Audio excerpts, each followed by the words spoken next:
He is going to drop the throw. Fires deep along the right sideline for Alec Pierce. He's got it. Touchdown! Touchdown! Alec Pierce spikes it into the end zone. Touchdown! I-N-D-Y. A 32-yard grab over the shoulder snag. Everybody talks about I'm completely comfortable in who I am as a man, bro. I know I can lead men. I know the game of football, and I'm passionate about it. I have no fear about, are you as qualified as somebody else? Bro, I spent 14 years in a locker room. I went to playoffs 12 times. I got 5 dudes in the Hall of Fame that I play with. You don't think I've seen greatness? You don't think I've seen how people prepare, how they coach, how they GM, how they work? I mean, won Super Bowls, been to 2. Like, here's the deal, man. None of us are promised a good job. I may be terrible at this. And after 8 games, I'll say, God bless you. I am no good. I may be really good at it. I got no idea. But I dang sure ain't going to back down. I can tell you that.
Here's a great part about my career. I came in, nobody expected anything. I'm here, nobody expects anything. If it goes well, hopefully it'll go extremely well. But I have no preconceived notion that I'm going to be some spectacular anything. I know I got to work hard, and I'm auditioning not only for this one, but for 31 others, just like everybody else in this game. And make no mistake, man, the job is win. And make no mistake, the job is win. What's going on, Colts Nation? How's everybody doing tonight? It's been a long week, man. I've been waiting for this. episode all week, man. I was feeling All really week. good, man, until you had that sack montage going on. I Man. say, yeah, that video kind of hurt to watch. Not so much of a hype video. Listen, I wasn't going was for a hype crazy. video, man. We went through the ringer this week. Yeah. All right, I Yeah. just kind of kept the feeling of it, you know. Yeah, man, that was a dagger to the heart. All I meant to do by making that video was show what led up to Frank being fired. It's all Fact, good. yeah. But speaking of that, let's get right into it. First initial reaction. Let's get to the biggest news. Jeff Saturday being hired as the Indianapolis interim head coach outside of the building was not a part of the staff. He has been speaking with Ursay, Frank Reich, and giving us advice on what to do with the team in some situations and stuff like that. What was you guys' initial reaction to that hire there? Man, I'll go first. I mean, I think like most of us, I was pretty shocked. But then what followed the initial shock after actually listening and kind of seeing where it's at, which, by the way, total Ursay move, right? Just out of left field, completely seemingly random. But, it was revealed there was some logic, some thought behind it. But it might be, not trying to sound like a foolish optimist, it might be exactly what we need. Someone that's not a super analyst, someone that can just fire the boys up and get them going. Like, he's placing other people in these positions, like Parks Frazier, who we'll talk about, to hopefully perform and play calling and other things that he might not be great at, but he can be there to organize and lead this team. And I'm hoping that's what he's able to do with us. Thomas Royal jumped into the chat and says Frank sucks. I'm pretty sure that's who he's talking about, and that's what led up to Frank getting canned, and he likes Jeff being hired. What about you guys, Matt? I mean, y'all know how I feel about Frank being fired. I've been asking for it for 3 years now. So Yep. when it happened, I was at work. I was like, yo, I gotta leave, man. I gotta go celebrate. Like, I need to get some shots or something, bro. I was like, I can't be here, man. And everyone at work knew because I've been here for the last couple years, and I've been saying every year we need to fire the guy. So him being gone, it was kind of heartbreaking at the same time, though. It's one of those situations that's bittersweet because Frank is one of those locker room guys. The team definitely played for him. I agree that a lot of people are trying to say that the team, gave up on Frank. I don't think that's true at all. I agree. I think that maybe some people might have, such as Hines, and that's why Hines got traded. But I don't think really this locker room was not behind Frank at all. I think they were there 100%. Frank's that guy that you want to play for. My thing with Frank this year is that he didn't have the energy that he used to. If you remember a couple years ago, that man was making the team squeeze oranges and saying, things about, let's bring the juice. Who's going to bring the juice? Things like that. He was always saying things to motivate the team. And just this year, you just never saw it. It just didn't seem like he was in it. Out of it, yeah. Yeah, like this whole season. But yeah, that whole thing was bittersweet. I wanted him gone, but at the same time, it's the way it was done with him getting a text message or a phone call, whatever it was. I mean, that's stupid. Jim should have at least met with the guy. Now on to Jeff. Yeah, that was surprising. I wasn't expecting that at all. Especially with the fact that we have two people on our staff already that have head coach experience. So Right. that part kind of blew my mind. But the other thing that confused me was I thought by rule that in mid-season, if you fired your head coach, it had to be in-house hire. I that's what I always thought, because that's what everyone always did. Yeah. No one usually went outside of the building. So I assumed it, and that's when it blew my mind. So then I started trying to find loopholes, but I thought maybe it was because he was a paid consultant.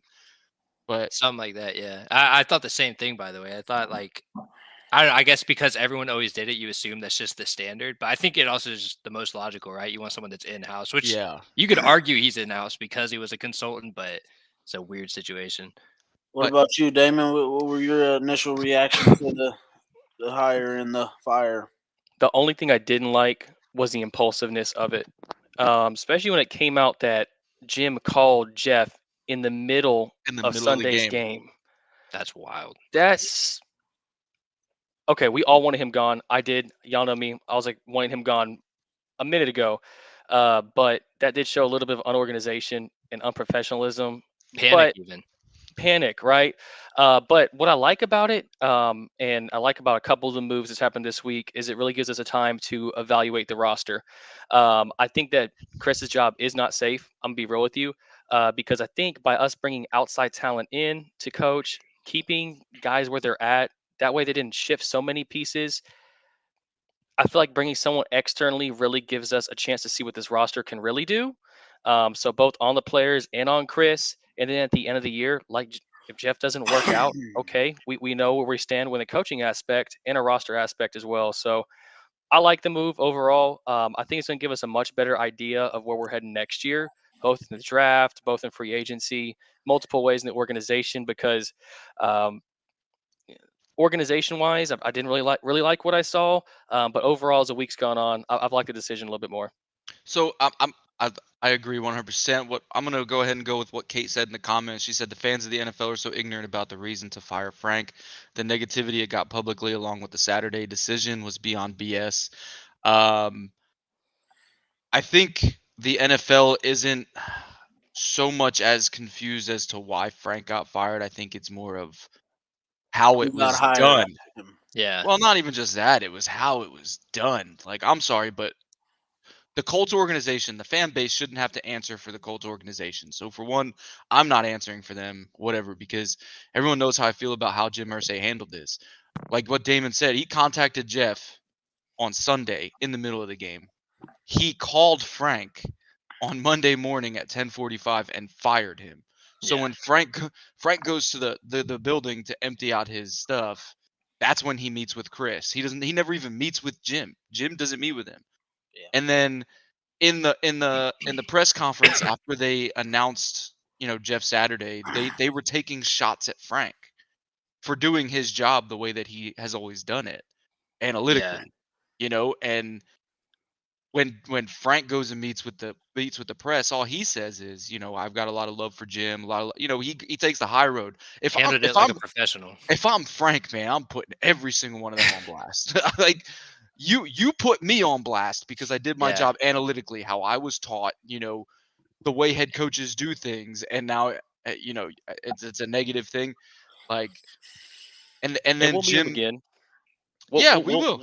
In Colts fashion, we will play him as he's an offensive coordinator for someone like Pittsburgh, and they're going to put he'll 50 or probably 60 shred points us. on us. Yeah, Yep. he'll put up 60 points. The Colts way. And I won't be mad at him. Like after I that, won't be. I mean, I won't. it was definitely I don't know if it'll be frustrating. 60 points. I'm pretty Nah, sure we'll see a lot of pass, run, sack, punt. It was I don't know if you remember Frank as an offensive coordinator, he did really well as an offensive coordinator. Give him an analytical roster. Give him the analytical roster he needs.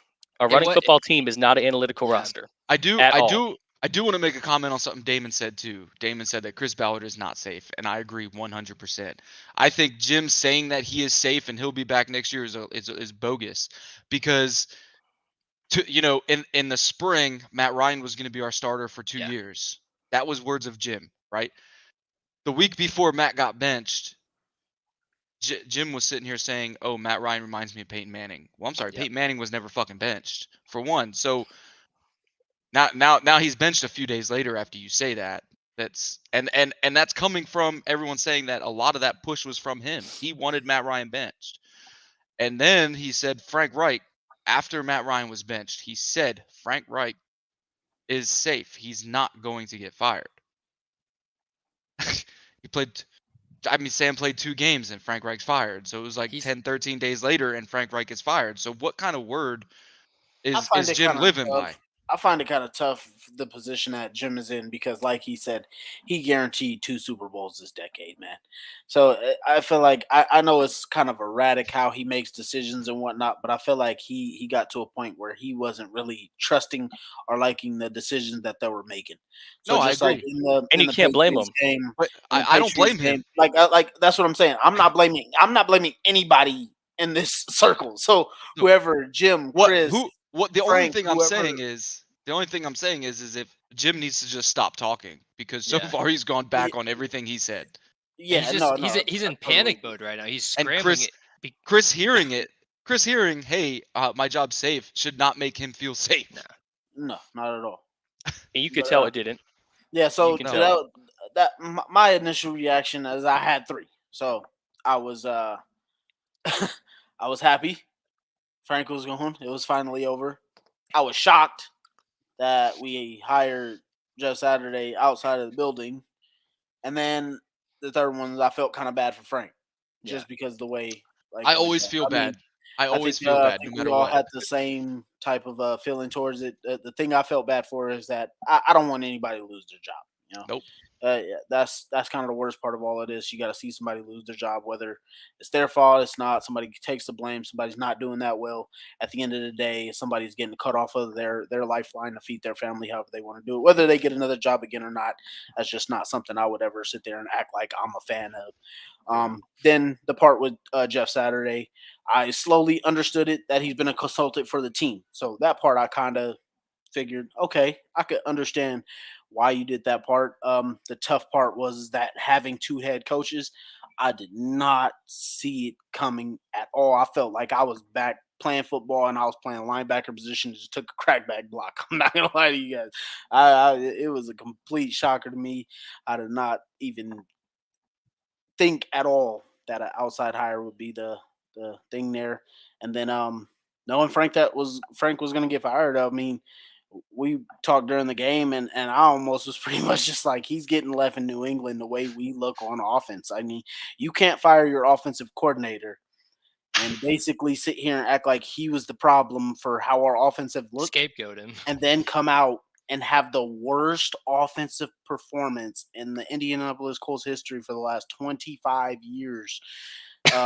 That was just, I mean, we all talked about it during the game. I know Yeah. people on the show watching in the comments and whatnot probably didn't know, but it was abysmal. It was just awful. And our defense had us in the game the entire game. I think uh, we had two forced fumbles, one we didn't get.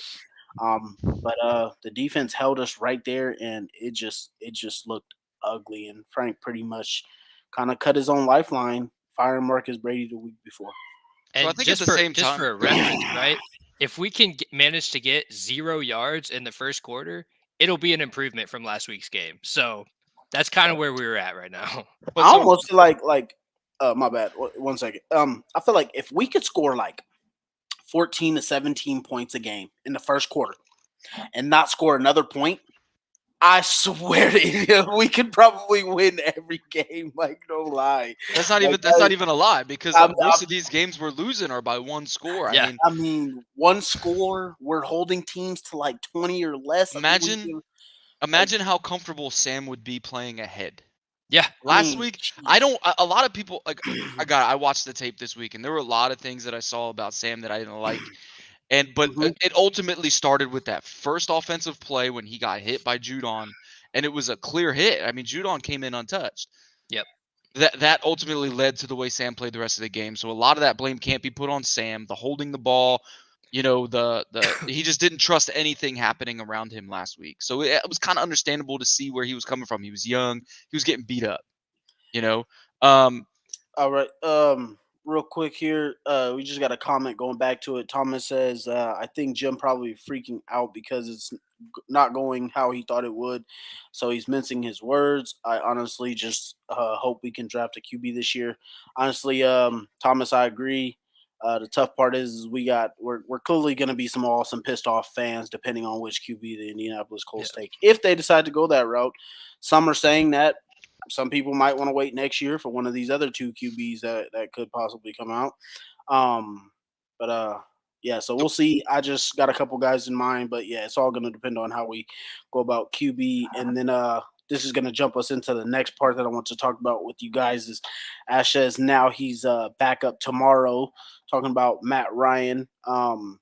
How are you guys still feeling about Sam and him being the starter going forward? Jeff Saturday is the person making all the decisions now as our head coach. And if he feels so, he will make the change back to Matt Ryan if that's what he feels necessary. How you guys feeling about Sam in that situation? I mean, that kind of goes to where I was heading.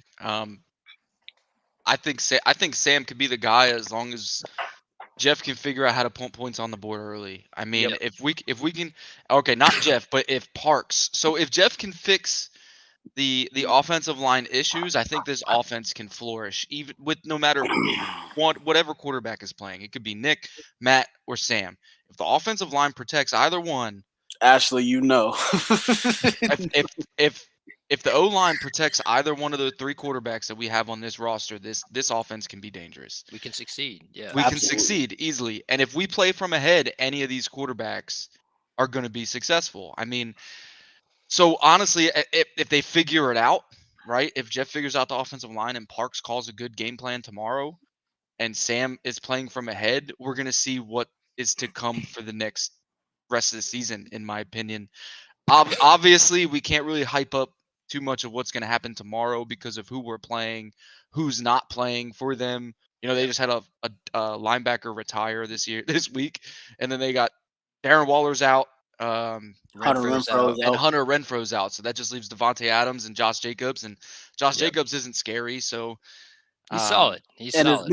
as much as the Raiders are supposed to be good this week, if you go back to maybe like September and you sit here and say, "Ooh, look at week 10 here coming up." You see I'd the be scared. Indianapolis Colts versus the Raiders. You're thinking, "Wow, these are two teams that people might say are dark horse Super Bowl contenders, or they might look really good." So they both were. have failed They were. miserably. Both I teams. mean that's what I'm saying. But now you look at us now, and we're 3-5-1, Underperforming, and 2-6. So you're like, "Geez, this matchup kind of blows." So, But Yeah. here's the way I look at it too, man. Is we're not out of it. We're still not Yeah, out of it. somehow. Yeah, we're still That- in that somehow. brings- that- Three, that 5 brings and us 1. to, 3-5-1. We're 2 games behind Tennessee. Tennessee is overachieving, and Yep. that's not even just coming from me. That's coming from every NFL analyst in football right now. They're the most overachieving team right now, and it's because they have a coach like Mike Vrabel. Yep. Right. 100%. So, Trev, Damon, what's you guys' thoughts on Jeff's Sam? gonna ride. Jeff's gonna ride with the young guy. Like I said earlier, like I think this roster this year is just an evaluation of the Colts moving forward. Why would you go back with Matt Ryan when we know what his ceiling is? Truthfully, when we had all the pieces together, week 1 through 2, week 3, we still had JT on the field, Hines out there. I felt like we got to see his ceiling, which is very mediocre, above mediocre quarterback play, permit blocking, a running back we can hand the ball off to. So I think Jeff coming in, I think he's gonna somewhat stay with the young guy just because I do think that's what Jim wants as well. And at the end of this season, that puts us in the spot. Okay, do we need to take another year to rebuild? Maybe keep Matt on the roster, move on from Sam, keep Sam running. So I think Sam's gonna be the starter for the rest of the year. Yeah, I think we start Sam as well, like moving forward. And I think that's probably the best idea, but I don't necessarily assign too much of the blame on Matt Ryan. I think it was Frank who said it originally a month or so back, whenever it was when he initially got benched. He said we did didn't not hold up or our end of the bargain, and he's 100% right. We didn't give him the O line that he should have had. We didn't give him the run game that he should have had, probably because of the O line, so on and so forth. So I think in a perfect world, right, where we get last year's offense with Matt Ryan, I think he genuinely would have played a lot better. I think he would have flourished even. We'd be a lot better off than we were now. So it's hard to like pin it all on Ryan right now. I don't know where he fits with this team anymore, where we're probably looking at some sort of rebuild or reload or just trying to get ourselves back to that. Whereas he's in his final years, he needs a playoff ready roster if he's going to be able to play at all, So I don't know where he fits with us anymore, but I do feel like the Colts as a whole kind of did him dirty. Yeah, it's been it's a little tough one for me as well. I like Sam's ability to be mobile, and that's pretty much the difference there that I see there. I like what Matt Ryan was able to do outside of the fumbles. Yeah, I think the fumbles were just too much. I mean, but when he had a clean pocket, he could air it out. I mean, we saw him get Alec Pierce going a couple we times. also saw with some clean coverage pockets, throws. he threw some dumb interceptions, like in the 100%. Jacksonville game. So it's like Matt Ryan wasn't necessarily making all the correct decisions, but I think with a better offensive line, he definitely would have looked a lot better. And that's the difference between the mobility right now. And then, I mean, as we could see against the Patriots, I mean, I remember even some people saying, hey, we should have put Matt Ryan in against the Patriots, and I told him like straight up, Matt Ryan would have been sacked 17 times. Yeah, I agree. Yeah, Like, that's it crazy. I was agree. Even worse. I don't care who you put out there, who we had on the team. We were not blocking Matt Judon unless we could Yeah. literally move Quentin Nelson every play to whichever side Matt Judon was on. And then even still outside of Matt Judon, we gave up 6 sacks. So And that's something Um, as well that it's Bill Belichick, first of all, and he is notoriously good at just murdering young he's quarterbacks, gonna let you especially know rookies and whatever guys you that don't were have terrible at. experience. He's Yeah, going to he let you can know what you're exploit terrible that. at. So I kind of expected that coming in, that he was going to give Sam a hard time, and I mean that's what happens. In the offense in general, we haven't seen. This is the first week we're going to see just how much Frank had his hands in the offense truly itself. Nothing's going to really change from, I think, a play standpoint, play design, but I think play calling is going to look significantly different. We're going to Mhm. see. I mean, this Parks guy. That's if there's anything I'm nervous about next week, it is just his play calling because I don't know what to expect. I mean, we'd like to say it can't be worse than Frank, can't be worse than Marcus, but we truly just don't know. Yeah, So don't know. that'd I'm be gonna interesting. I'm gonna real quick make a comment on this. She said I want Dennis Kelly, or Ashley said I want Dennis Ashley. Kelly at right guard and Ryman at left tackle bench prior. So I'm gonna make a comment on this because I've watched the tape every week this season, and it's not just Matt Pryor. And if you watch the tape from last week, Braden Smith and Matt Pryor both had no idea what they were doing. Whole right side. Quentin Nelson was getting beat up man to man on the left side. I mean, if there's anyone who Quentin even held Nelson their looks like own, a rookie. yeah, if there's anyone who held their own last week, it was definitely who was it at left tackle? Was it Raymond or Dennis Kelly last week? It's I think it was Ryman. Dennis Kelly. Yeah, one of them. They held their own pretty well. Matt Judon went over there a couple times. He didn't get sacks when he went to the left side. Yep. I'll say that. He was getting sacks from the right side. Uh and it was ultimately from Matt Pryor not being able to, or Matt Pryor and Braden Smith not being able to swap off their blocks when Judon was stunting on them. You know, Yeah. but we saw that the week prior and the week prior and the week prior, and we kept saying that right side can't block the stunt. That's all that I is. want to make a little navigation here real quick. We got 2 comments. So Peyton says we need Darius back. Shaq isn't cutting it. Yeah, yeah, I I've just been thought this saying one that. was funny. People have made some jokes about it. Honestly, I say He's I wish, will all say right, the wish I version. will say it's been tough dealing with his situation. I will say give him a break for right now, just because the way everything went back. If he's in a position where, like, even Matt said it the first week he came back, he looked slow. Yep. He looked really slow. And then I kept saying, like, we need to let him play and let him figure it out because he was playing on a snap count. And me personally, I don't like snap counts for certain positions. If you're not in a play where you're gonna make an effect on the game every single play, then you don't need to be on a snap count. You either need to be playing or you don't need to play.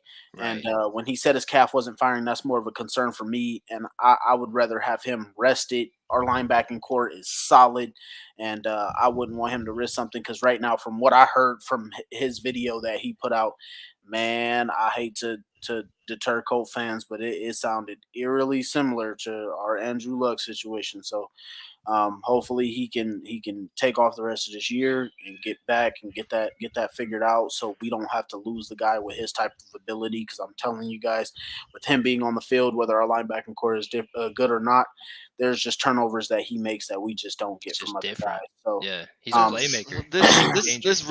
really is an issue that the Colts have had for, quite a while I don't now. know, as long as I've Ever? been a Colts fan. Yeah, at least I want to say because since they it don't had started with Peyton's neck back in started with 2010. Peyton started with Bob Peyton's Sanders. neck. Yeah, about Bob to say Bob Sanders. Well, I Sanders. think Bob Sanders, he came out with injury, so that was kind of his issue. Well, Bob Sanders had that same injury every time he got injured. That damn right shoulder because he hit so Oh, yeah. goddamn hard. At least that's what I used to say it was. Yeah. Because that dude will pop you and that shit hurt himself. But no, man, it's like, yeah, we saw it with Peyton with his neck, and then he was gone, right? And then Andrew Luck, Just kept we getting no honesty about whatever was actually going on with Andrew Luck, and then And next if thing you you Hiding. know, listen to the and if you listen to retired. that Zach Kiefer podcast, he really explains all of it and whatnot, and they go back and forth and get the whole breakdown. Man, I'm not. I mean, I want to tell you guys that shit made me sad, angry, pissed off. Like, it gave you almost every emotion listening to the whole Andrew Luck story, and you could put the blame wherever you want, but there's a lot of it where you're just like, I don't know who to put the blame on. For a while, Everybody. I was only blaming Grigson, but when you listen to that story, you know there's a lot of blame to go around in that whole story. There's a lot on it, and that's a good point, right? Like, I don't watch Zach Kiefer very much. No, it was a podcast. Yeah, I didn't watch it, but I know that, like, if you really look at it, from what I was understanding, is that Chuck Pagano wanted offensive line. Grigson wouldn't give it to him, but then Chuck Pagano still went ahead and wanted to run this downfield type offense, and it didn't make any sense to me. But that's old news. We've all talked about that before. But then, with Darius now is concerning because they We said can't figure that it the fuck out. yeah, they said that his back surgery was supposed to be something that was it was going to be a quick healing process. He was only supposed to miss like camp and preseason. He was supposed to be ready by week 1. Yep. He wasn't ready by week 1. He played part of week 3, broke his nose, had a concussion, was out, and then comes back for 2 weeks on a pitch count, and now he's on IR. Yeah. And it's like on one side we just have shit luck, right? But then on the other side, at some point you have to look at this medical staff. You have to look at the trainers, whatever it may be. Like, that's self-evaluation that you have to look and be like, are we doing everything in our power to keep these guys healthy and keep them on the field? Because it doesn't feel like it with how often this happens. I agree. I personally didn't feel like I call it the Peyton Manning curse. Whenever you let a legendary player go and it's not on their terms, Yeah. I feel like every team that does that, they end up in a shit way. I don't think Darius should have came back. Because every week he never commented on whether he was 100%. Anytime he was doing some kind of locker room talk, he always sounded like he wasn't 100% and that he didn't want to come back. But the coaches, yeah, and the coaches were always keeping it up to him. And if any of you guys ever played, you know what that's like. A coach tells you, "Hey man, it's up to you. If you want to play, you can play." I'm playing every single time. Every single time. Maybe sometimes you shouldn't. Like, maybe you need more time, but right. It kind of puts the pressure on him to be like, but as a player, that's the test. But as a player, the player is going to always be like, yeah, no, I think I could do it. And you admire that, but then at the same time, he goes and gets himself hurt even worse. So it's like someone needs to mediate there. That needs to be that trainer, that medical staff, whatever, that says, no, dude, you're not 100%. I'm not going to let you play until you are. Right, especially with how our linebackers are performing. Yeah, we're not getting the turnovers that Darius provides, right? But if you took stellar. But if it's still stellar. And if our offense wasn't turning the ball over, we'd win these games even without those turnovers. No kidding. So really, I mean, Darius, the same thing with Jonathan Taylor. Do I think Jonathan Taylor should play tomorrow? No, I don't.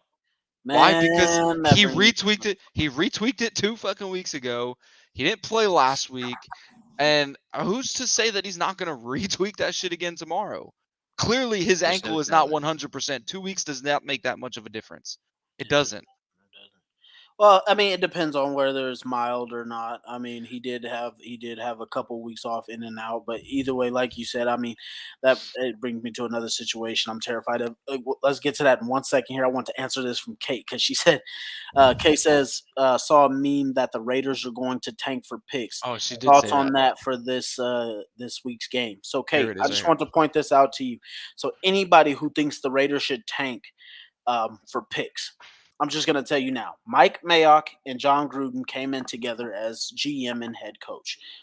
Can't remember the exact year, but I want to say it was 2020. Since then, they have had 5 overall first-round picks, and 3 of them have been cut. And they can't keep anybody, dude. And 2 of them, they didn't even pick up their 5th-year option and pretty much have been released from the team. So if the Raiders want to go ahead and tank this week, by all means, all of us Colts fans will take it to get a game behind Tennessee. And so just saw that there and just want to that's something we had talked about a little bit pre-show, like when we first got on, we're just chatting a little bit, is that it's honestly not a bad matchup at all for Jeff Saturday's first game coaching. Like, the Raiders are in a tough spot. They don't look good at all. There's consideration that they might be tanking. They're missing a lot of pieces. Like, if any game you have a shot to kind of figure some things out, this is one of those games. So yeah. So here's the thing too, and I like that you say that because this is 2 things that I want to say about tomorrow. Right? It's a trap game for either us or for the Raiders. Either way, Yeah, yeah. if either that y'all makes either sense. both gonna look like crap or somebody's gonna get blown out. Yeah, it's something's gonna happen. It's not gonna be pretty. It could either be like the Denver game, or it's gonna be a drastic blowout like the Patriots. But it could go either way, right? For Yeah. either team, or it's gonna be something for Jeff and Parks and Sam, where they figure it out together as a trio to be able to get this offense moving. Um, Uh, in my opinion, man, Sam needs to be moving out of the pocket more. Last week we didn't move the pocket. Last week he Yep. just kind of stood in there. He was that's taking gonna be the hits. tough part without anybody who's really called plays and whatnot, and then Jeff being an offensive lineman who's played with pretty much immobile quarterbacks outside of Aaron Rodgers, but when he was with them, they weren't really moving the pocket and stuff like that. So I mean, it's going to be a really thing, But- and that brings us to Peyton's question down here. It says, "Is there any possibility of a massive turnaround? I do believe players will be fired up tomorrow, but will that last?" And just like you Yeah. said, will that last? So I think a lot of the times we see interim head coach take over. The next It week they lasts for that win. one game, That and first week they then win. and then it starts to fizzle out a little bit. So Peyton, just like I said before, if we could score 15 points in the first quarter, Might be all right. we probably go on a 6-2 run down the stretch here. But I mean, it's just, will that happen? I mean, we haven't. What I think we still haven't scored an opening drive No. touchdown. We haven't led going into a half. Consistently We winning haven't, games. yeah, we haven't led in a fourth quarter. So we suck. I mean, it's just a lot of those things that would need to change for us to turn around that. I think the biggest thing with us would be to get some damn leads Yeah. and let the defense play. Yeah, if any of you guys want to comment on that, I would Yeah. say I wanted us to jump to Let's- JT let's after look- this real quick. But yeah, let's- if any of you guys want to comment on that real quick. Let's go ahead and compare it to the only other team who's fired their NFL coach, their head coach, this season. Carolina The Panthers. Carolina Panthers. Who just lost There's- on if you Nope. guys haven't seen, they They just won. lost on Thursday night. They won on Thursday They night. won. They won. Or no, yeah, they beat the They Falcons. destroyed Atlanta. Yeah. No, didn't they lose? They lost last week to the Bengals, though. So they Yeah, but I that's mean- the Bengals. That's a Yeah. Super Bowl contender. yeah. So they won their first game after their head coach got fired. They lost to the Bengals and they just beat the Falcons. So they've went 2-1 since their coach has been fired. Yeah. So and they even lost Christian McCaffrey. So even Yeah. for them to be able to figure it out with the lack of weapons, whatever, Robbie Anderson's gone, Christian McCaffrey's gone. They're on an interim head coach and they're still performing. I don't know if they're performing better than they were, but I know they're not. It has been better because They're benched not Baker the- Mayfield. Yeah, they're I was not gonna say, I the. believe They're they're not, still starting PJ. yeah, they're not the laughing are. stock of the NFL like we are right now. And Yeah. tomorrow is is important for us to get out of the laughing stock of the NFL. Yeah, because we're now back at 32nd with 14.7 points per game. Nice. And so that brings me to the next thing I want to talk to you guys about because I'm actually pretty terrified about our running back situation. So as you guys know, we've traded Naeem Hines. We've now brought back our old guy Wilkins. Wilkins. Then we have Moss that we just traded for, and we cut Philip Lindsay. So our running back situation right now is Jonathan Taylor, who's coming off of an injured ankle, who practiced all week, but we don't necessarily know how he's holding up. He wasn't really seeing holes well. I think it was more his trust in the offensive line to make those plays, but his ankle hasn't been good all year. And then he had a knee. Then Jordan Wilkins is our number 3/2. I don't know if it's him or Moss, but that's our running back situation right now.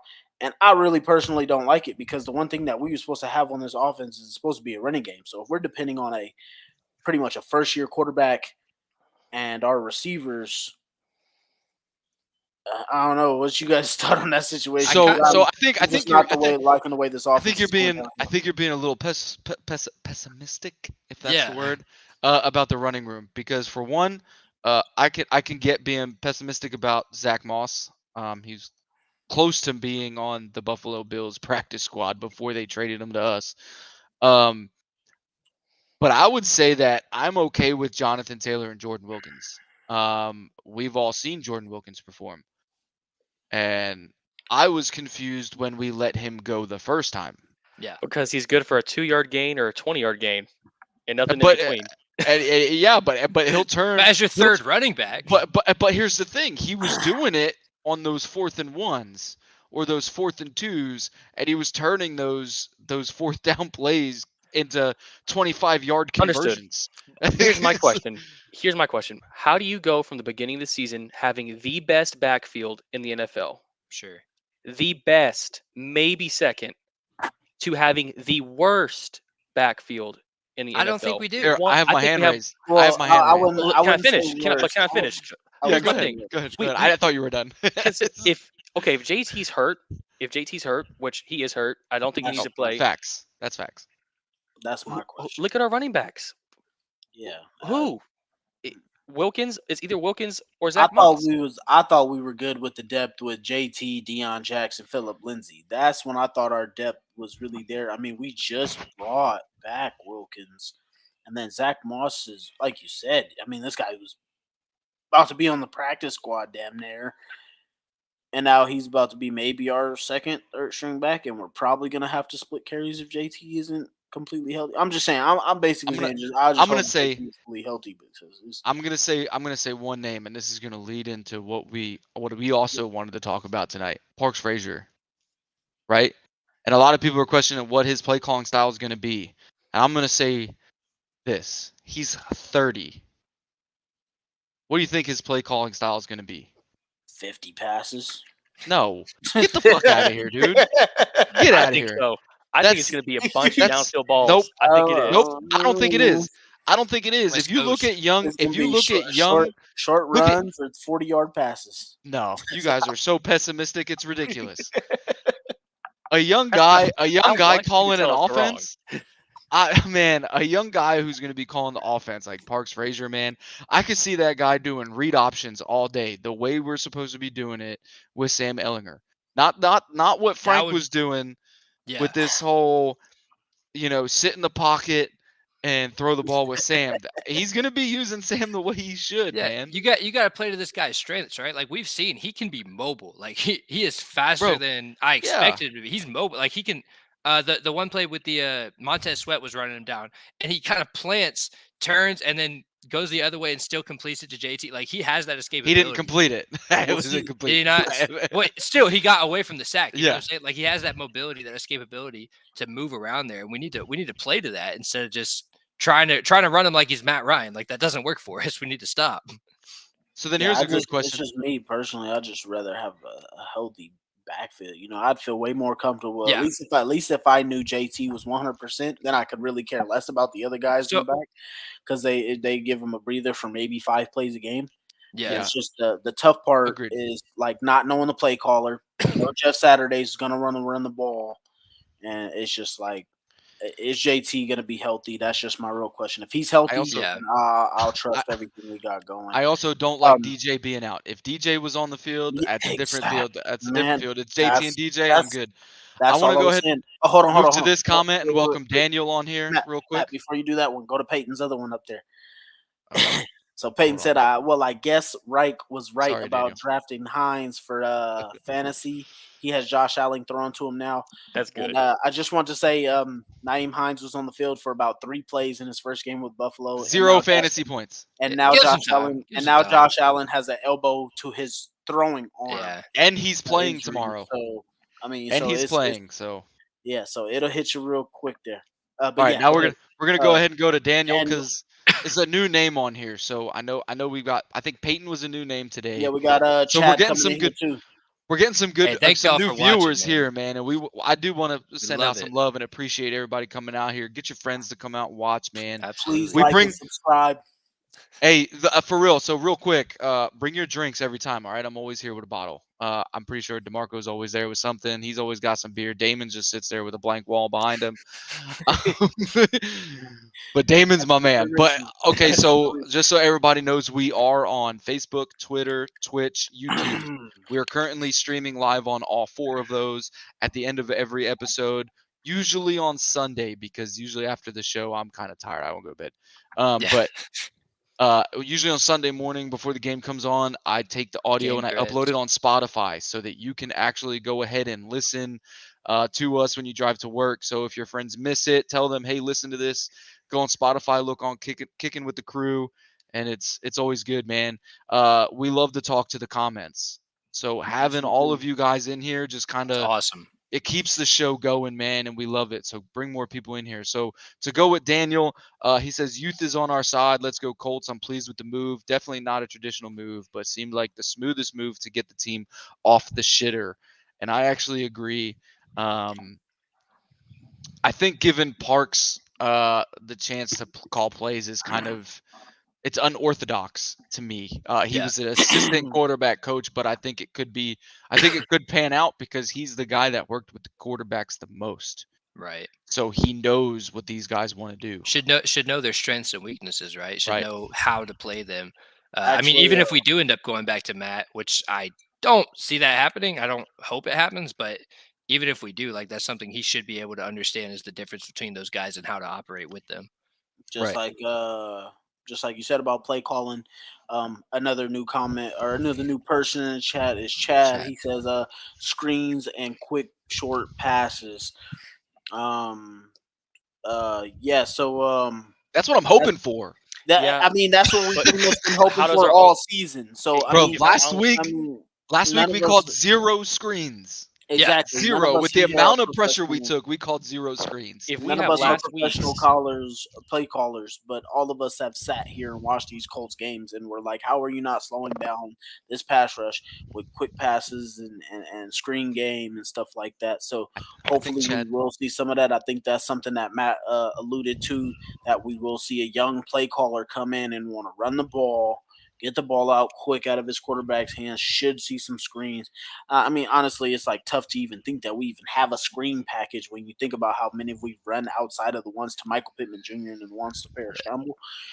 So hopefully we do see that come into the game a bit. Which and by the way, I do want to hop on this. I didn't say it earlier when we were talking about the running back room, but you mentioned it here.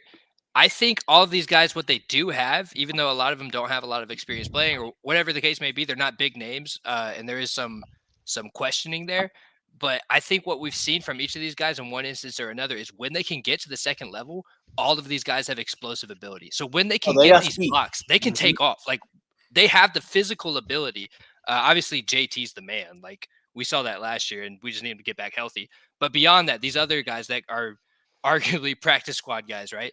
When they can get to that second level, they have big playmaking ability. So we just need to set them up with those opportunities.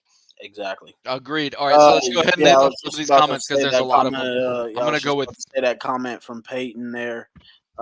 If you don't mind, Matt, if I could answer this one because I really like this question or the statement here. He this said, is what I was trying to say. I feel like the whole NFL needs a change when it comes to coaching. Recent years, there was a small stint of that with Kingsbury and McVay, but it really stopped at that.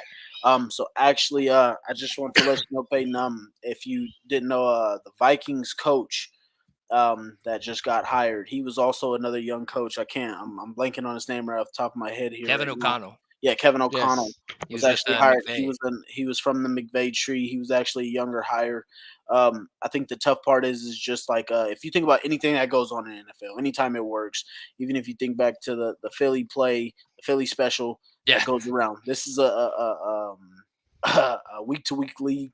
It's also a see something and want to buy into it league. So anything that works in the NFL, you're going to see other teams jump on and start trying to do that really quickly. Just like with McVay, everybody wants the next young, innovative coach that can make quick decisions, great on offense, and then use whatever analytics or whatever they use to try and get their team through that. And everybody wants Sirianni. Let's be real. He's the guy that we let walk that kind of wish we had him now. You know what I'm saying? Because you remember a couple years ago, we used to question, what the hell does Sirianni even do around here if he's not calling? I mean, I've questioned that for any offensive coordinator for Frank. Yeah, now we see like Sirianni's the man. But everyone's looking for that. You know, that young coach that can step in and take a team and just run with them. Because young coaches have a different mentality to coaching. Yeah, they know how to get that you know, the powerhouse type offense to go. They know how to put points on the board. They know how to use the new generational style players, right? And then you got coaches like Frank or these older guys like Bill Belichick who are struggling to get players to put points on the board the way they should be. Like, Yeah, it's like they're playing crazy. catch up with the analytics almost. Like they're Right. trying to stay in step with these guys. Well, and the they're younger just not coaches doing it don't right. look at analytics as much. Is Right. is They what know I when think. to do it. They I feel just like. do it. They just do it. They're aggressive. So I want to answer Damon, Chad did real you quick. want to chime in on the coaching hires there? How's this been going, Damon? Yeah, I mean, we forgot Cincinnati, we forgot Miami. These are other two Oh, yeah. teams. I mean, Hey, that that's true because Mike McDaniels is definitely my favorite head coach, bro. And I look- love that Yeah, dude with yeah. a passion, Look, bro. Dude's and funny. look at this. And these rosters of these teams, they have pretty skilled wide receivers, average offensive lines, pretty decent. I mean, and just look how much coaching can elevate and change a roster. Yes. At the beginning of this season, we thought Tua Tagovailoa was going to be the worst quarterback in the league and not being able to get 5-10 passes off like a He's Malik an Willis MVP candidate performance. now. And this guy's throwing from 3, 4, 500-yard, 3, 4, 5 touchdown games. So I do think coaching is moving in that direction, and you're going to see guys like the Belichick's, the Frank Reichs, the Mike Tomlins of the league. I think you're going to watch them kind of trickle out. Yep. And then Agreed, Matt, agreed. before you get to that comment that you want to get to real quick, I just want to say something that Daniel said here. I think this is huge. Daniel says here, trust instinct and make it personal. And a lot of the reason why I think that's why Jeff Saturday is into the building. He's not going to be one of the huge analytics guy. Yeah, he'll hear it. But like he said before, he's a lineman, bro. When you work hard to get those points, when you get down there, you're going to get those You points. take 'em. You're going to take those points, and then you're also going to, you're going to try and not use analytics, and you're going to go with your gut on some stuff. But yeah, go ahead, Matt. All right, so I'm going to answer Chad. Chad says bringing Saturday in. I'm hoping will motivate and set a fire under the offensive line ass and get them playing in a sequence, not this folding offensive line we have seen in further or in seen from an Overpaid expensive O-line. offensive line. There's another comment in here too. I think he also said this whole season we've been let down. A lot of teams are playing like trash. I'm trying to catch up on some of these comments. And then he also said bringing in an all-pro O lineman to a team that's an O line is being pushed around. So I mean that's what I'm hoping for. I'm hoping that Jeff just comes in and focuses on fixing the offensive line. Yeah. We also got a new person in the chat. We got Joseph Daywalt. Let's go ahead and pull his comment up here real quick. Welcome. I am super excited for this game tomorrow. It's a new start, and Jeff is going to make changes. Man, I'm Hope so. excited. I'm excited and I'm scared at the same time because it's like seeing a dark tunnel in the middle of the night and you don't know what you're walking into. Like I don't know if anyone played the new. This is going to be a weird Jim Irsay type metaphor, right? If anybody played the new Resident, no. I don't know if anyone's played the new Resident Evil Village. Yeah. I like the game, so I played it right in that first scene, or the first time where you actually get to play.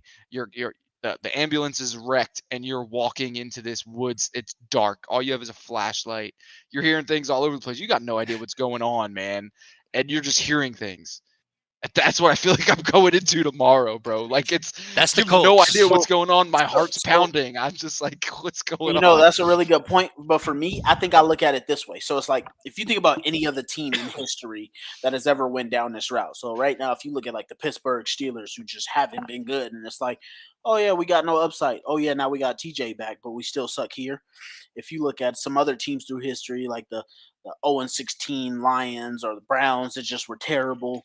With them, it's like what your team's going to be every week. At least for us, it's like, okay, damn, the Colts are falling off and we get into this hole. And the next thing you know, we make some huge change and it's like, okay, I got something to look forward to now again on Sunday. And that's kind of how my mind kind of runs with this. Like, hey, let Damon answer this real quick. So I love this, right? Because this is an inside joke for this show. For years. Last, years, man. When we first started Someone a few years pull ago that during footage. COVID. Someone has got to pull that footage of me saying Ashton Doolin is the luckiest man on the planet because I verbatim said that. we legit. So I know that D wasn't here. D wasn't here, right? He wasn't on the show yet. And we did our 53-man roster pick, right? This was the year of Phillip Rivers. We did our 53-man pick. The first person cut on our show was Ashton Doolin. For everybody. Everyone agreed. everybody. Ashton Doolin was a goner. No one, And we were all wrong. No one hated on it. Just everybody agreed. Yeah. Ashton Doolin's gone, so everyone's And pretty he's hyped. the man now. He's good. Yeah. Because we wanted DeMichael Harris, remember? Yeah, we wanted we him did. on the team because we're like, oh, he could do it. Oh, he's a dog in the open field. And what do you know? Ashton Doolin is a guy that we need on our roster for We need him. multiple positions. We need him. We need him, bro. You should see how much I use him in Madden. That dude is one of my top receivers. It goes to show, right? Maybe Chris Ballard's job isn't as easy as we'd like to make it, right? Like we would not be making those calls. The Chris Ballard makes it more difficult than it should be, in my opinion. Probably so. We got chat here. He says, "Do you guys expect to see Matt Ryan tomorrow at some point?" Tomorrow, And, I'm just gonna say I hope not. Yeah, if we me see too. him, if we see him tomorrow, that just means our offensive line is looking awful, and we're probably down by 20. and it's gonna get worse because he's Matt a Ryan tree. can't move, and He you can't got move. Chandler Jones and Max Crosby coming Yeah. after this play. So So I hopefully hope not. And then we got another question here from Peyton. Is Jeff there to report who are bad apples or finding out what's needed? While I like the hiring, very That's- interesting to me. Can I answer that? Can I answer that? Yeah, go ahead, man. I think that's a media twist. All right. I honestly think that people are just trying to find the story. And Yeah.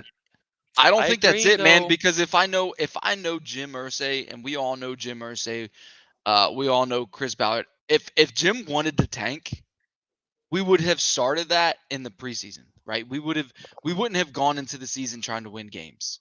We wouldn't have. Y'all saw it in 2011 when we were tanking for Andrew Yeah. Luck, right? You also I don't know. According to Pat McAfee, nobody in that locker room was tanking. No, the players never do. They're not going to admit it. They're not going to admit it. They're not going No, to. But I would agree if it wasn't Pat. I swear to God, I feel like if Pat felt like the team was tanking, he would say, "Hey, we were going to try and get Andrew." So I can't talk much about that, right? I was in Afghanistan. I didn't even watch that whole season. I just know that we went 2-14. I watched it, and every week I came to my calendar and I put L. And we almost won some fucking games. week. We won the last two. We won the last two. 2 out of 3. Daniel Losky brought our season alive. Yeah. I was It's just crazy. saying I was there. It's crazy, but I'm just saying, man. I don't think that's why Jeff's here, man. I really think that, and I'm being optimistic. I think Jim and Chris both think that the major issue in this offense is the offensive line, and they didn't think any other way to fix it than to bring in Jeff Saturday, who's an All-Pro. Yeah, so I'm gonna piggyback off of what Matt said right there, but I'm kind of gonna deter the statement there when you say bad apples. I honestly do not believe there are any bad apples in this locker room. The issue is that just like we talked about in the beginning, Jim spoke on the phone with Jeff Saturday and asked him, "What the hell is going on with this offensive line? Why are we on pace for 63 sacks this year?" And of course, Jeff, being an offensive lineman, probably has some answers.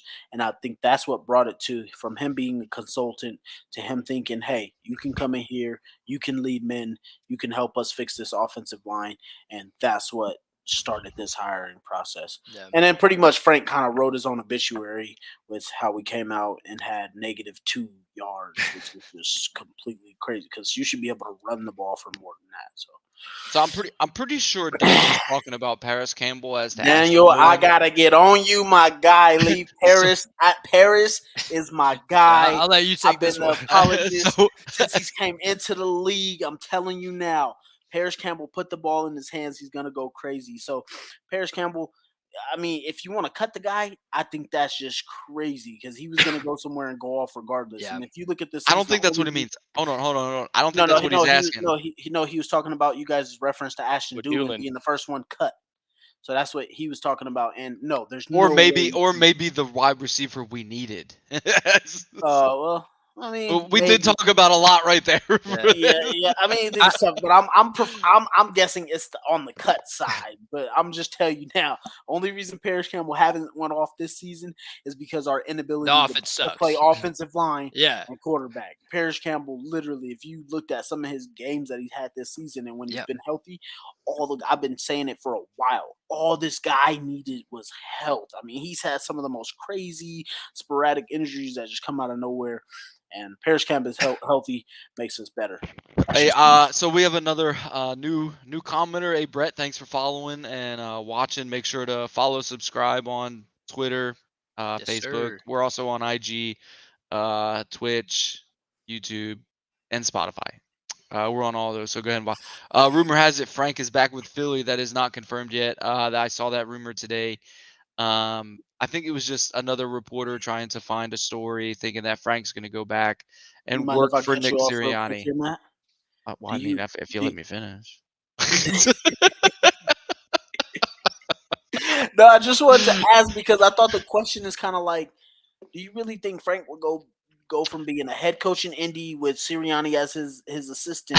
Right. I was getting there. See, if you would have let me finish, I was about to say that. My bad then. See, yeah, me and you we be doing that. Sometimes we'll think the exact same thing. Sometimes we think the complete opposite. So my bad. I was just about to say that. I don't think Frank's gonna work for Nick Sirianni after Nick Sirianni worked for Frank Reich. Like, I don't know. I mean, it'd be weird, but like, I'm with you. He's not that egotistical guy. Like, I'm just saying, right? Hypothetically, if Sirianni offered him that position or offered him some kind of job, I think he's humble enough that he'd take it, and I think so he would too. go because he just wants to be part of a team, right? I don't think he's that egotistical guy. It's like, oh well, you were my OC, I can't work for you. I don't think that even crosses his mind. I don't think Philly needs him.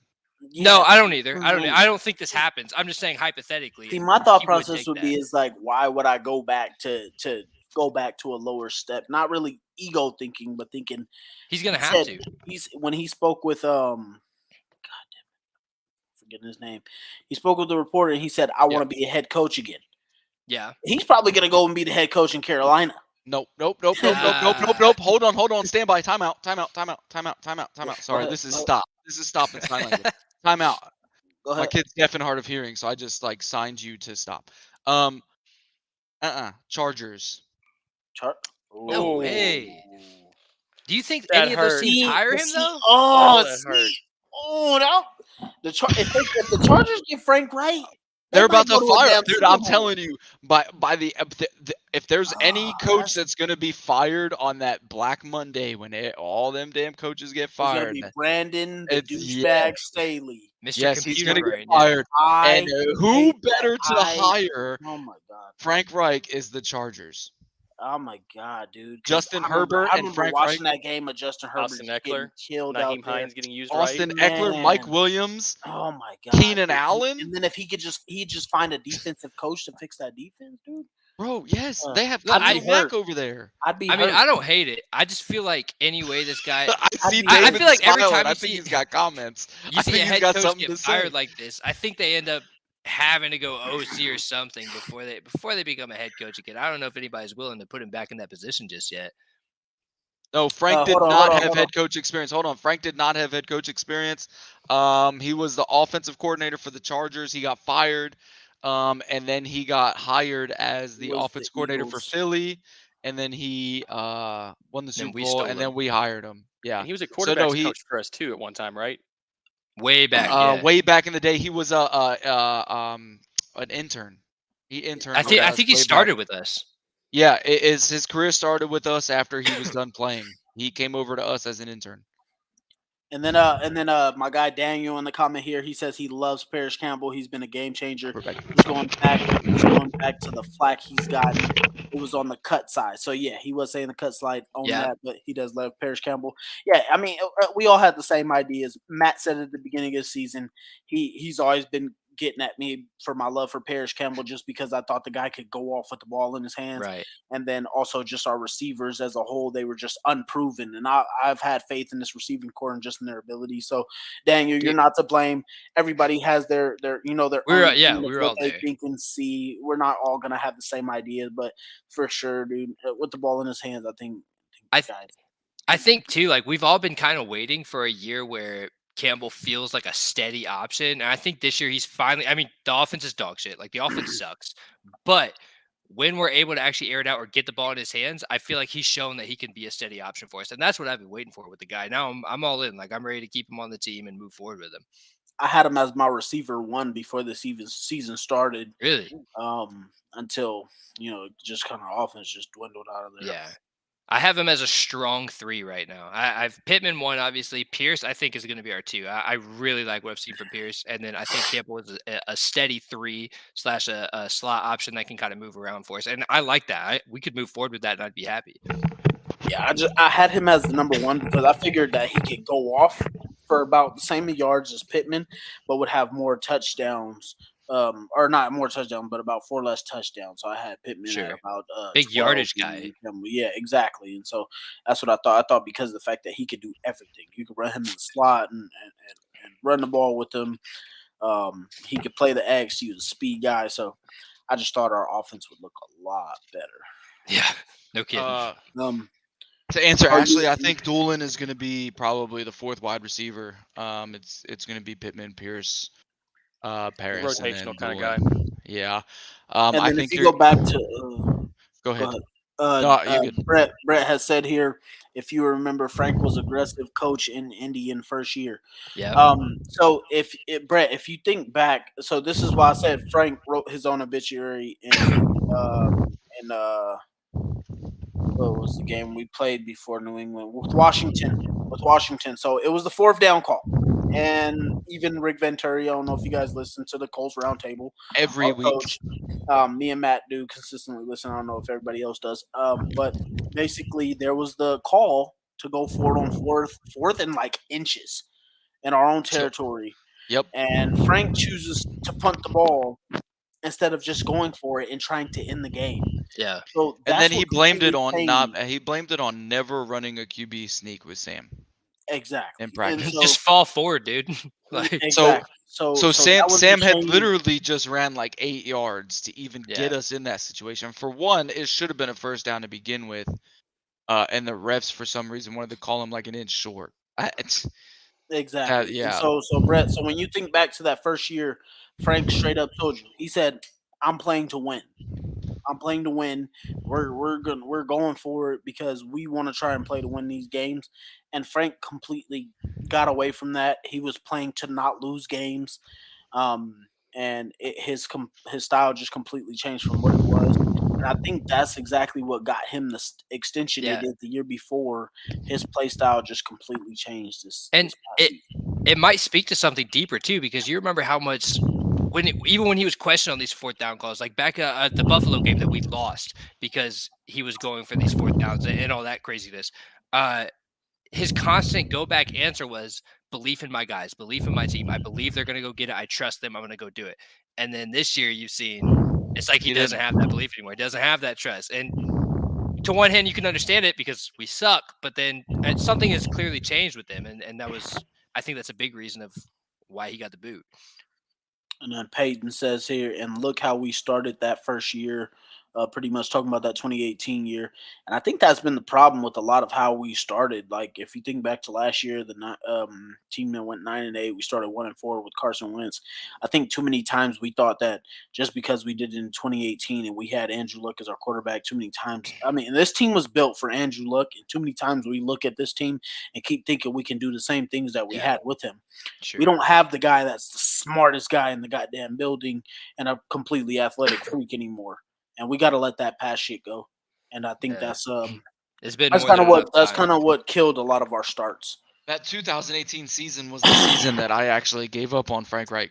It was you gave up on him on the Jacksonville game 6-0. Yep, 6-0. It was the first year that he coached for us, and it was the first year I said I don't want Frank to be our head coach going forward. The only reason I was okay with him as head coach was because of the same reason I was okay with Chuck Pagano being head coach, because we had Andrew Luck. The moment Andrew Luck retired was the moment Frank Reich's career ended as the head coach of the Indianapolis Colts. When we went 6-0, it had nothing to do with the way that score was. I mean, it had something to do with it. The reason why I was already over Frank in that game was because if you look back, that was the second time we played Jacksonville. The first time we played Jacksonville, the way that our offense was called, the play calls, were exactly the same in the second game. On 4th and inches, we ran a jet sweep to Eric Ebron, which scored a touchdown in the first game against Jacksonville. The second time we played Jacksonville, we came down to 4th and inches. It wasn't for a touchdown though. It was in the red zone, but it wasn't on the goal line. Frank called that same exact play, and Eric Ebron got lit up in the backfield. Yeah. Why? Because Frank forgot that coach's game plan.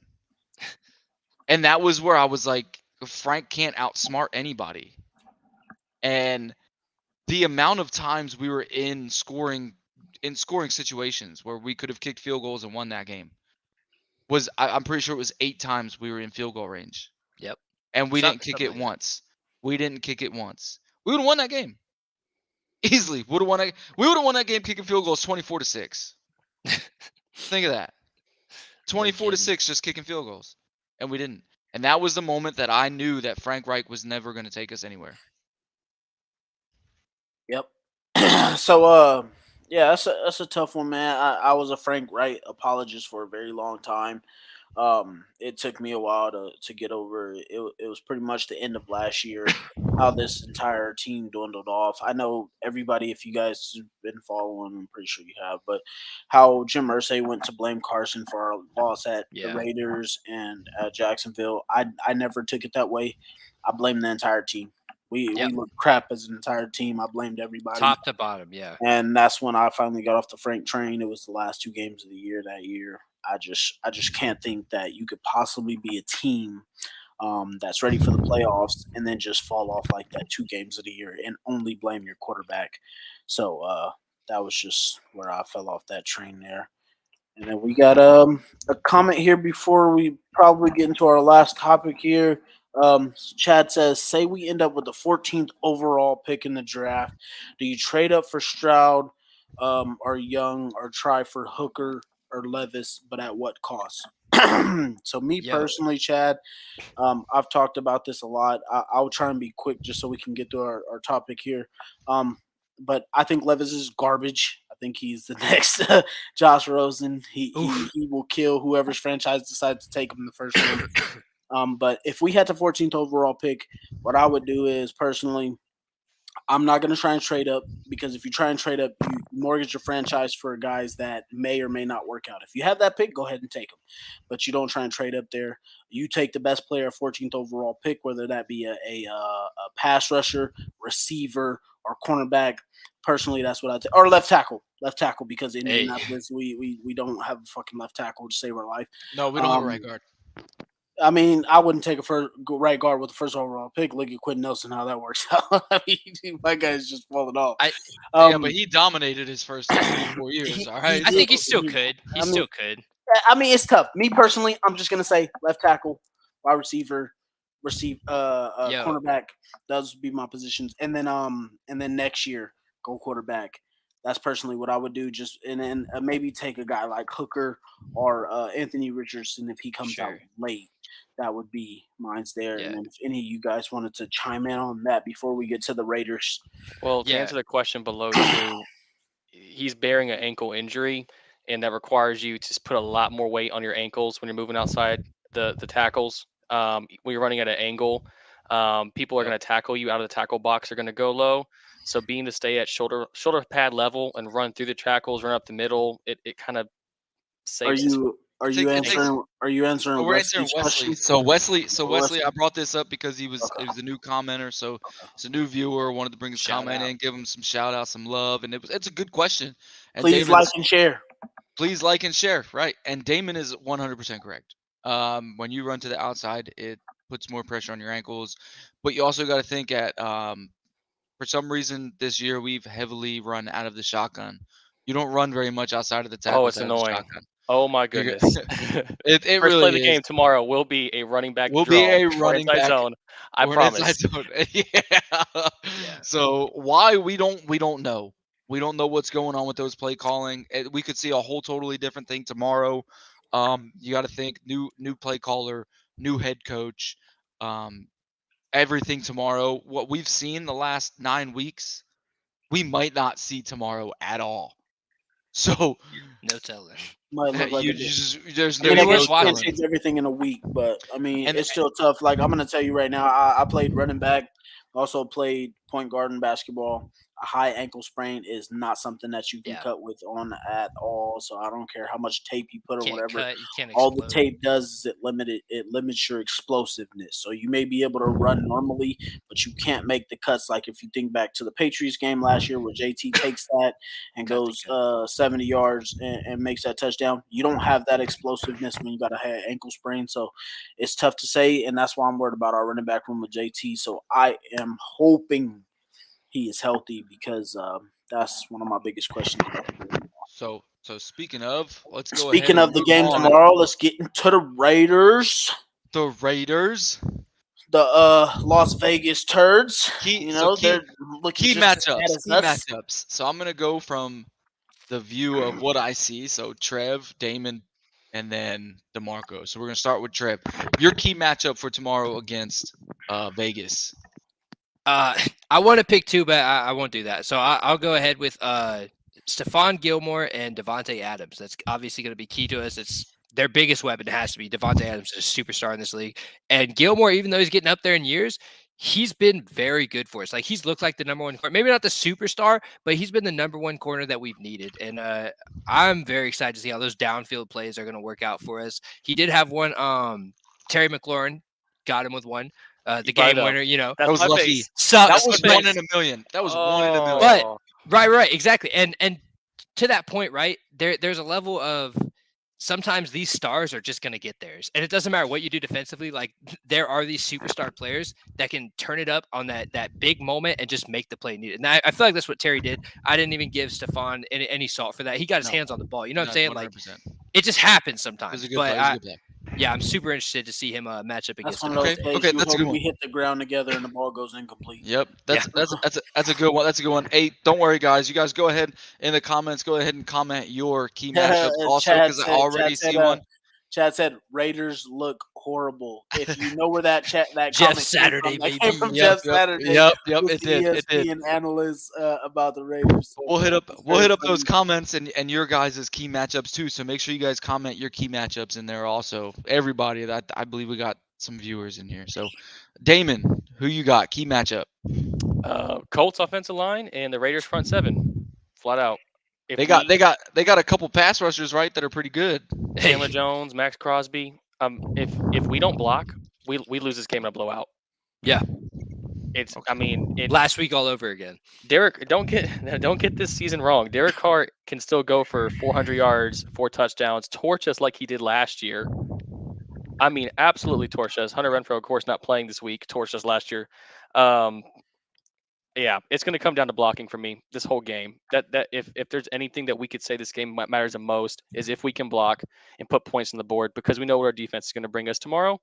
How many sacks did we give up last week, DeMarco? Was it 14? 9. Pretty close to 14. Setting records. All right, D, who you got? My key matchup might be a little shocker to you guys, but it's going to be Parks Frazier versus the defensive coordinator. Okay. I gotta change mine. I think I like it. I think that is our matchup here because honestly, if you look at the Raiders season, they had a 17-point lead against the Tennessee Titans. They had a 17-point lead against the Jacksonville Jaguars last week. They've had multiple leads, double-digit leads against teams, and they have failed to finish them out. I don't think this Raiders team is good at all. There's just as much turmoil as us, and our defense is better than most of the teams they face. As much as Devontae Adams is good, as much as Derek Carr is good, I think as long as we can, keep doing what we've been doing on defense, I think we can make this team not look as good because Devontae Adams and Derek Carr just haven't. I mean, they've been on some good pages, but it hasn't been sustainable. I think this team can be okay. Now, if Park Frazier can come in here, he can run the ball, he can get some quick rhythm passes, he can get the play calling right. If he can outsmart this defensive coordinator who has literally no film on this guy, unless you want to go back and look at college to see how he played at, I believe it was Eastern Kentucky but he was a defensive coach there. He wasn't even an offensive coach. Who? Parks Frazier. He was the quarterback's assistant for us. For a for a year he was Frank's assistant. Yeah, he was a coach's assistant, but all of his college experience, he was a defensive coordinator and a defensive No, he was a assistant. quarterback. He played quarterback. But he was a defensive coordinator for his Samford and then coaching, East yeah. Kent. Yeah, he's this is his first offensive I coordinator job think yet. even better for him because he'll know how to attack a Yeah. defense. So You I can mean, look at it that way, but would- that's why I think it's going to be simple too. Like Yeah. we're not going to go out there and see complex play design like we saw in the past. It's I going don't to be think like you Frank had said. any complex play design. That's my thing. So that's why I think Parks Frazier is my key matchup. we- I think if he can, Yep. dial it up a little bit and get some plays going, I think that'll be the guy versus this Raiders defense. I mean, that's my key matchup there. All right. So because DeMarco stole mine, because I was gonna say the same shit, I'm gonna change mine up a little bit, and I'm gonna go Kwity Paye versus Dylan Parham. You heard Kwity Paye reactivated his ankle, right? Is he not playing? He's questionable. He reactivated his ankle on Thursday. All right, I'm Damn. changing mine. Changing mine then. Grover Stewart. There we go. Hey, Grover Stewart. We're gonna get pressure somehow, and it's either gonna come from Kwity Paye or Grover Stewart, whoever's playing the goddamn game. I think Kwity Paye is gonna play because without Tyquan Lewis, I think Kwity Paye is gonna have to play. To be completely honest. who's so- third there, by the way? Who's behind both of them? We lose Kwity or no, we lose Tyquan Lewis, and now Quiddy's questionable. Man, it's getting rough at pass rush right now. Yeah, but the good thing is that the two guys in the interior defensive line are probably two Kill of the it. best in the league. Like We those need two are- Yannick. We need Yannick to turn up this game. Yeah. I mean, I need like 8 QB pressures and 2 sacks. Like, So we'll go ahead and go to the comments, right? So Yannick, Ashley says big one. Yannick is her key pass His rusher. former team. We got Peyton saying Rock Ya-Sin against his former team against Pittman. Smoke him. Yeah. I like is that. it. I like that matchup. That's good. That's instead of Rocky Sin, I'm gonna call him Hold Ya Sin because he's Yep. gonna be holding all day. That's we gonna gotta get favor. goals. That's gonna favor Pittman I think so. all Yeah. day Yeah. long. I think so. I'm looking for the holding calls all day. And I'm gonna go with Chad, and I'm gonna say that his comment here, Raiders look horrible. You said it earlier. I'm gonna say that he's thinking that Jeff Saturday is the key matchup, and I Hey, like that. how about that too? Jeff Saturday versus the would have been Colts coach, freaking Josh McDaniels, the snake. Let's torch that guy. I'm still mad at him. Chad says Ellinger against the blitz, and then he asks, will he be able to scramble effectively? He's gonna have to. I mean, Yeah. it depends on if he's actually seeing the field correctly. So I don't know how many people out there watch film and whatnot. But if you look at the film from the New England game, Sam was just holding the ball all day. He wasn't really getting rid of it. He wasn't seeing things downfield. So to be able to scramble effectively, you got to also be able to see the field and be able to move around in the pocket. So he just wasn't moving well last week. And for him to scramble effectively, it's going to be all on him. Yeah. What I do want to comment on that though too is that when I did watch the film this week, what the Colts need to start practicing is something that Pittsburgh used to do with Ben Roethlisberger, and the Colts used to do it with Andrew Luck. They used to practice the rollout, right? If a quarterback has to scramble, they used to specifically practice it so that the wide receivers knew if he's rolling to the right, okay, I need to break off my route, right? And I mean, that's going they to be do that. the Parks Frazier. We know Frank wouldn't practice it. Yeah. Right. So that's something that we need to practice because I watched the tape last week and I know I make a lot of comments on Sam holding the ball, but a lot of the times when he needed to move and he stepped up in the pocket or he had to shift left or shift The right, receivers were the flat. receivers were just standing there, man. Yeah. They were flat-footed. They It's weren't like doing move nothing. with him, dude. And Give him something. there's a specific play where Sam gets sacked, and I don't remember which play it was, but he got sacked, and the receivers were running short curls. I think that was on the that was in the second quarter. I want to say that was about the third sack. Yeah, so I know you watched. I know you watched it. Yeah, yeah, I saw know what that. you're talking about. If yeah. I'm a receiver and I see my quarterback under duress and I you ran know- a curl, I'm moving. you know to the get tough. open. You know the tough part about that is if you think about these receivers and who they played with, right? They've only played with immobile quarterbacks. They haven't practiced any type of scramble drill. So unless fair. Frank has preached it to them at all, they're thinking I'm going to run my route and the ball's going to be here. Otherwise, the play. So I'm gonna disagree. I know the receivers should still have the sleight of mind to think like I need to stay alive as long as the play is alive. But I'm just kind of trying to throw something out there from the immobile standpoint. I know it's tough. I know you got to play. I'm just saying, like, receivers think like they're gonna have about 2.5 seconds to run their route, and the play is probably dead with the quarterbacks that they've played. Well, I'm just thinking in the fact that these wide receivers have also played with mobile quarterbacks in college. These guys know how to get open if they need to. I mean, and to think like it's like one of those things where people say, well, this team plays inside. They're not going to play good when it's cold. Like, these dudes had played football their whole damn life. Yeah. There's instincts that are embedded into them, Yeah, and to me, I may not have to practice if my quarterback is scrambling. If my quarterback's scrambling, I'm trying to get open. Like, hey man, give me the ball. Like, I'm doing whatever the hell I need to do. And that's what these guys need to have. They need to have some more instinct.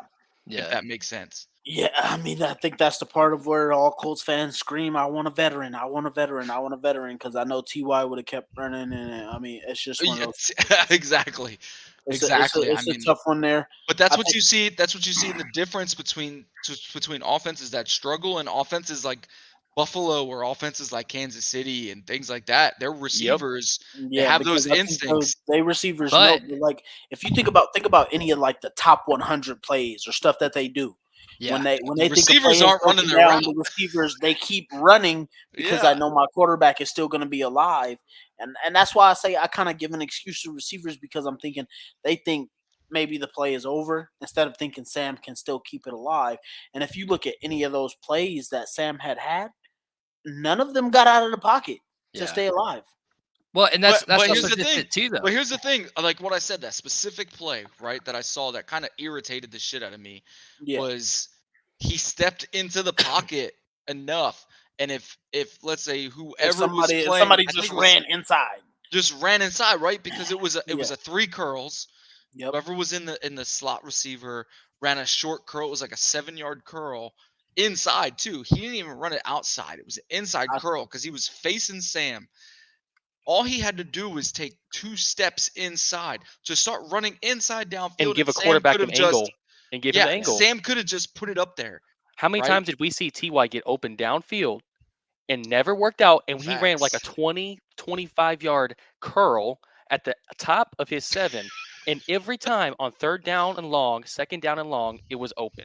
Yeah. Yeah, see, the tough part for me about that is I also think like what was I gonna say? A lot of our receivers, they when they run when they're running routes, like if you think about the game plan versus the Patriots, these guys are playing man coverage. Yep. So why are you running 3 curls against man coverage? You shouldn't be. Yeah. I mean, it's a tough situation. I think our receivers that's where they gotta use them brain instincts to what you played with and make sure you stay alive no matter what the play is. I just think a lot of it was just kind of it just wasn't out there. I'll play devil's advocate a little bit for the receivers, just in the fact that when we talk about Buffalo and Kansas City, but what else do those guys have over there? Is quarterback consistency. They have the same quarterback. They get to play with the same guy, right? Whereas our receivers, I mean, you think about Pittman, he's gone from what?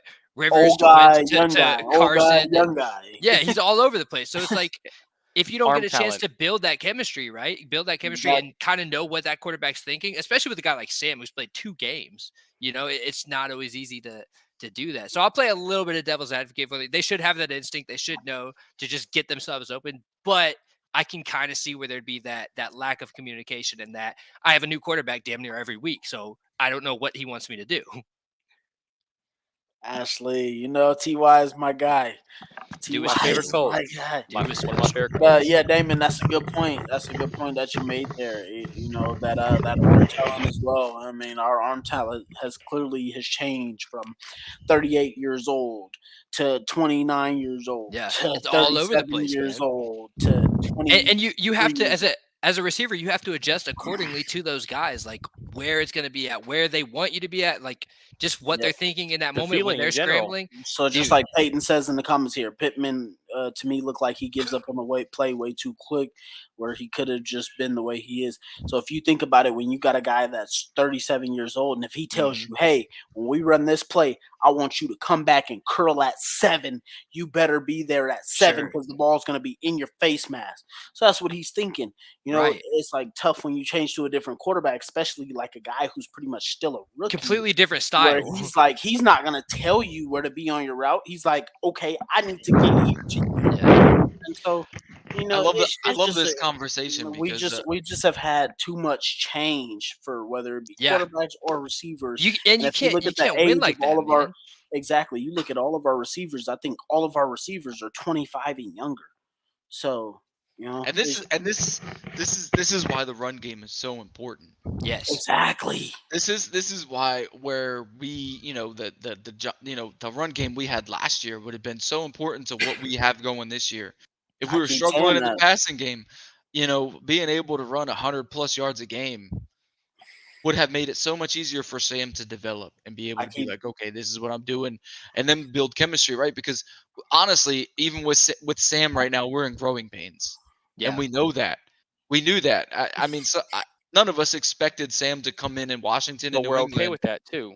Yeah, and we're okay with that, right? We're okay with that. That's fine with me. And I keep saying And I that like if you that were to point. swap this year's QB room with last year's QB room, we'd be both better off in both seasons. Yeah. Right. Well, I do want to say too, right? And I don't want to question Sam's leadership. I like Sam a lot. I mean, I've talked to you guys about it. I'm actually a fan of Sam. I hope we too. move on with him for the rest of the season. I like what I've seen from him. Not questioning the guy, but at the same time, I do wonder, because we're talking about like receivers chemistry with him and everything. I wonder how much he's able to step up and say, "Hey, I want you to do this. I need you to do this," and like this is where you need to be able to take charge of that with guys that have been playing for You'll a couple see. years ahead of him. You know what I'm saying? Like, So I like that. I wonder if like that. there's a little friction there. I think you'll see that happen more as the season goes on. You're not going Sure. to see that now because You he's still don't trying to figure out where to he play needs to himself. How be he can do it. and Yeah, what exactly. Before he tells So I everyone think else what to it's do. like And it makes it's like sense. it's like And the when they more start asking players about like quarterback leadership. So even if you look at a guy like Justin Herbert, when he comes out his rookie year and he's amazing, they're not asking him to lead no. until like his second, third year. So Well, and I don't know if you guys remember it. That was something that was really cool about Andrew Luck, is that they even had like articles written about him. He came in his very first practice, and I think it was Jeff Saturday actually that said he sounded like Megatron. that guy was And Luck is like, I heard that, like he's calling him out. Andrew Luck was a Terminator. I mean, Yeah, he was that guy. He's one Which of those guys that, everybody can't be Luck. you're gonna I get come it, in but and he's gonna tell you like where I Yeah. want you to be, how it needs to be done. I mean, or but whatever. even Luck's earlier years, he was was a leader. iffy. Yeah, he was a leader, but he was iffy with because the guys around him he had were the trash. traits, but didn't know what Right. to do with them. Maybe. He's right. like, look, you're garbage, man. Listen to me. Right. I mean, I'm the guy that always says Andrew Luck made T.Y. Hilton what he was, and Yeah. I'll always say that 100% because That was chemistry 100%. that was chemistry that you couldn't beat. Like those dudes were just on par. But all right, what we're gonna do now? Ashley has a question. She has his Price is still on the practice squad. I believe he is, but he is so buried down on that practice squad Yeah, that he's- nobody even really knows who he is. That's one of my Oregon Duck guys. I've been a fan of him for a while. All right, so we're gonna do two more segments. All right, two more segments. Let's go through this. We got crew predictions. We're gonna go ahead and start with Trev. What is your final score for tomorrow? You know, Man, you gotta put. I me want on to be the an spot. optimist.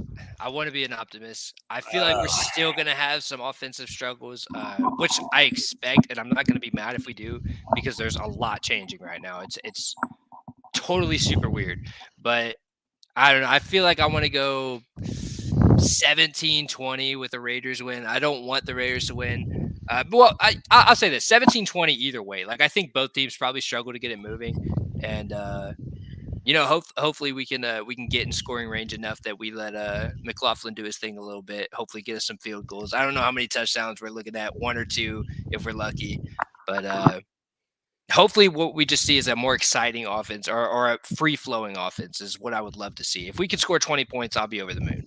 I like that. Before we move on to Damon, we're gonna go ahead. Chad says 27-24 Colts. Damon, who you got? Ashley Hold on, has hold on, hold on. 30 to 27 Colts. Yep, I love Ashley's it. got 30 to 27 Colts. Go ahead. Dude, if we score Ash. 30, come on. I love it. We did against Jacksonville. Yeah. Go Damon. I got 17-13 Raiders. And I think That's the Raiders are going to score on explosive plays. Yeah. okay. Where we hold them down and then they have that one breakaway play. 3rd and 13, we I almost totally stack see them, and Derek Carr lets a 60-yard ball go to a I can no-name totally receiver. see it. Yeah, as much as I wish it was going to be the 2018 No, Colts you Raiders game. you can't say no name. Mac Hollins has a name. But you already know where I'm going with this. That's Derek. Colts Derek specialty Carr's is a third string running back running for 80-yard touchdown. A no name. The Colts made Cecil Shorts look like a NFL All-Pro for several years. Cecil Shorts has a name because he burnt the Colts. Kiki Kuti's on our team. Kiki because he Kuti, burnt them. Mm. All right, so we had Peyton over here. He says 13 to 10. Carlson wins the game after Adams' insane catch to 35-yard line. It's a great prediction too.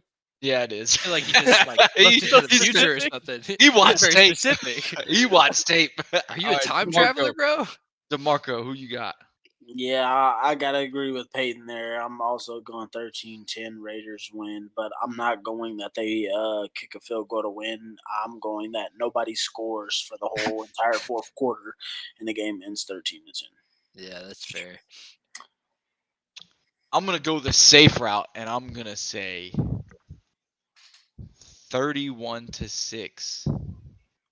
No Raiders. way. Oh, 31 to come 6 on. Raiders. No way. Give us a Not that- little bit of credit. If You we blame- you can't look blame that Matt. bad, you might You as well can't blame him. cancel the pod the rest of the season. You can't Okay, blame hold on. Matt. How are Can't they blame going to Matt. score 31 though? How are they going to score 31? At least, Devontae's going to need 4 at least touchdowns. no. Because at least 2 of those touchdowns are gonna come offensively. So basically, Or you're saying defensively. So the defense scores. I could see basically, that. no. So basically, he's saying Sam gets benched in the first quarter. Oh, Matt Ryan gets sacked 7 times, and we have 3 turnovers. So what I'm that's saying Seattle. is I don't know what to expect from this Yeah. offense, and all I've seen from this offense is they put up more touchdowns for the other team's defense than the other team's offense puts up. So, and you know what? And I get it. I'm gonna get a lot of hate for it because I am not hoping for that. It's just what I've seen. yeah. I mean, It's just what I've seen. And If you're we right. look that bad versus a 2-6 Raiders team with no Renfro, no Waller, and we give up 31 to 6. Like, we are definitely fighting. We're getting for that Bryce first Young. overall. That's- Yeah, we're that's- getting Bryce Young. Because here's the thing, right? We haven't Or scored a CJ point. Stroud. We haven't scored a point in the first quarter. Yeah. Right? The first time we scored first was against Jacksonville, and we kicked 3, and that was the first play of the second quarter. Right? So here's the thing, man. It's been a boring season. Until I see a change, this is normally you.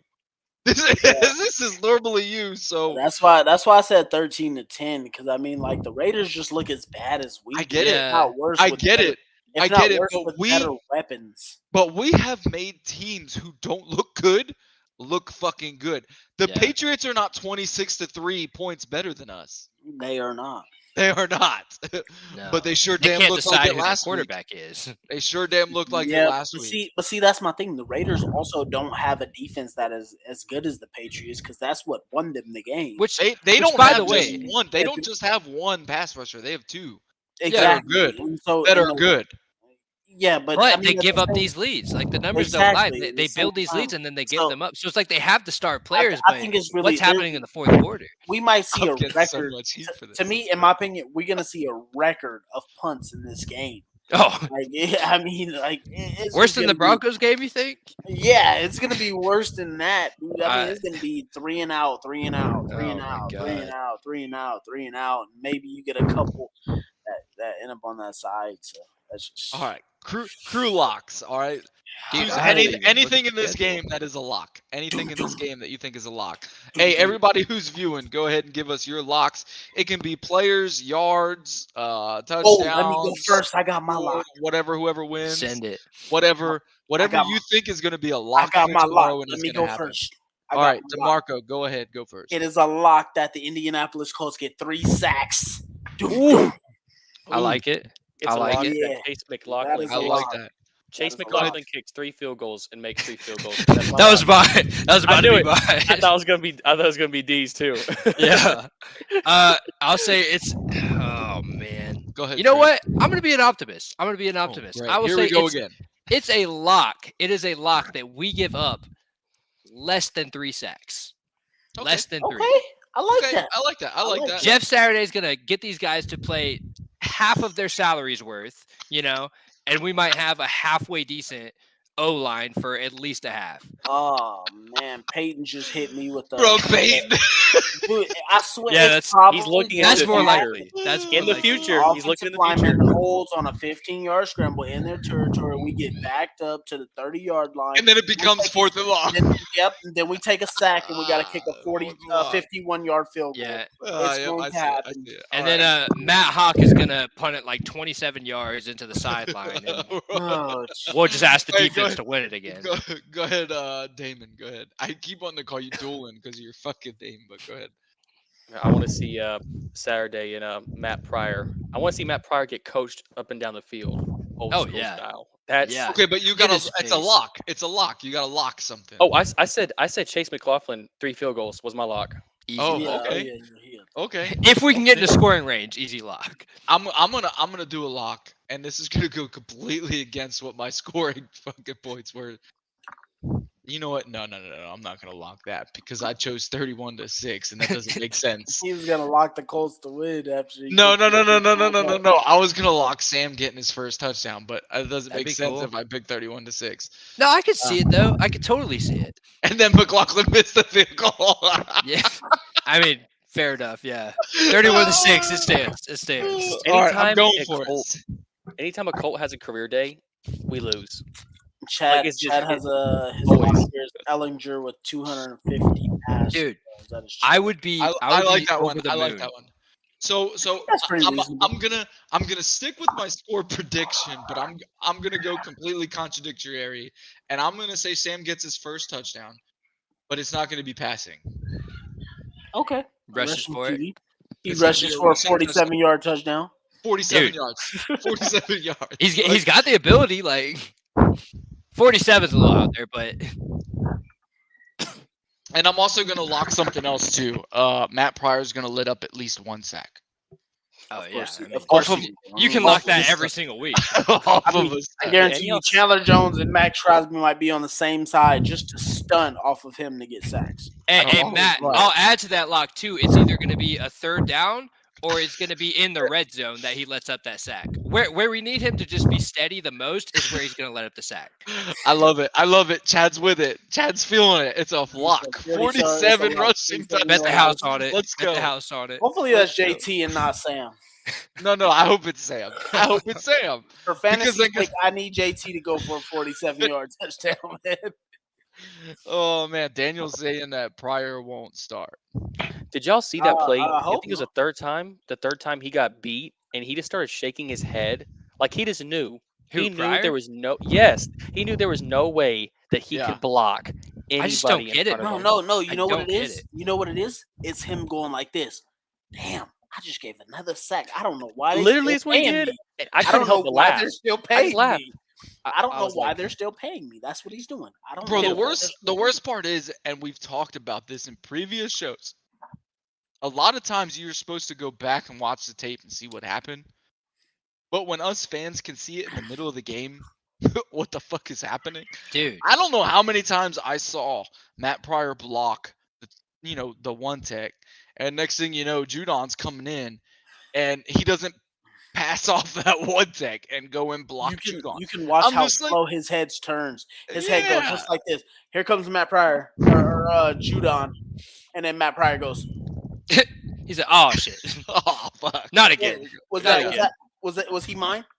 Oh my goodness, man, it's miserable. It's miserable to watch. Well, yeah, Colts fans, I hope we can pull out a win tomorrow. Appreciate all you guys coming into the comment section tonight. We Yeah, really hey, this is awesome. appreciate Shout you out to all the guys. first time viewers. This is Please really like, cool. subscribe, follow, share. Please help us get it out there. We Hey, so appreciate you guys just coming in tonight. just so everyone knows again, all right, so we are on Facebook. We stream live every Saturday at 8 p.m. Eastern. I put 8:05 just to give everybody a little bit of time to get in here. Some of us got kids and things, so we got things we got to do before we come on the show. Y'all could probably hear mine wrestling right now. Yeah, I mean, my one is waiting because her tent is set up in this room right next to me, and I told her as soon as I'm done, you can come in here and go sleep in there if you want to. So she's waiting for me. But so we stream. I'll say 8:05 p.m. Eastern every Saturday. Every If there's week. holidays, we will take breaks. Like Halloween, we didn't do a show because everybody, some Yeah. towns do trick or Take the treating on kids trick or Saturday. treating, get they candy. Like Thanksgiving, I don't know if we're gonna do one that weekend because I like food, so I might not be available. I eat Thanksgiving food all weekend. Being a food comatose. Oh yeah, for real. But we don't know. We'll talk about it when that gets there. Yep. But we stream live on Facebook, Twitter, Twitch, and YouTube, right? So if you follow, like on everything, and then share all those, we appreciate it. Also, after every show, I usually do it on Sunday mornings. I do post the show on Spotify. So you So guys you can will hear. listen to it without the video. Yep. So I know a lot of fans don't like to just sit and watch Facebook videos or whatever. That's how I do whatever you're mine. I watching drive it on. around in the truck all day, so Yep. I get to listen later on. I'm not even gonna lie. I listen to our show throughout the hey. week. I'll go back and listen to it, and I'll be like, "Oh If man, you guys maybe want to see my great facial expressions for some of the stuff that we talk about, you Yep. can come back and listen live on Or YouTube. what we're drinking that Yep. week. Yep, I'm always drinking. So Coors Light for Matt. I got some soju from South Korea today. That's my drink. So what's your Coors Light, Matt? And then we also got we got Daniel here in the comments says not a first time viewer here, but a first time commentator. I will be back. Appreciate you, Daniel. Keep coming through. Chad Yes, too. sir. Hey, says, first I time love comments, the we like, love man. it, bro. First We time love the like. caller. Chad is Appreciate a all you long time guys. listener, first time caller. Love it. Awesome. Love Awesome. it. We man. love the interaction, guys. We appreciate everybody, man. We try to be more interactive with the viewers, the listeners, Facts. fans, if you guys want to be called that. Whatever. We're all The family homies. here. That's all we do. Listeners. Yeah, the Listeners. homies. Right? We're all miserable watching the Colts, so That's what the alcohol is for. That's what the alcohol is for. My stuff is gone. Hey, but story time. Since Trev wanted to bring up soju, I will Yes, never sir. drink that again. Okay, when I was 21 or I was 22, I was about to be 22. Was the first time I ever had soju, and a buddy of mine gave me a bottle of it, and we tried to go into a club in Hawaii, and they told me I couldn't bring the bottle in with me, and I was pretty upset, so I drank the whole bottle there in the line, and I went into the club and I was gone. Yeah, the lights it's one of were those that messing with sneaks me. up on you. Yeah, I've drank just about this whole bottle while we've been sitting here talking, so it'll be interesting whenever I stand up and see the effect it has. Oh, you guys want to come on, Brayley, come say hi. What's up, kids?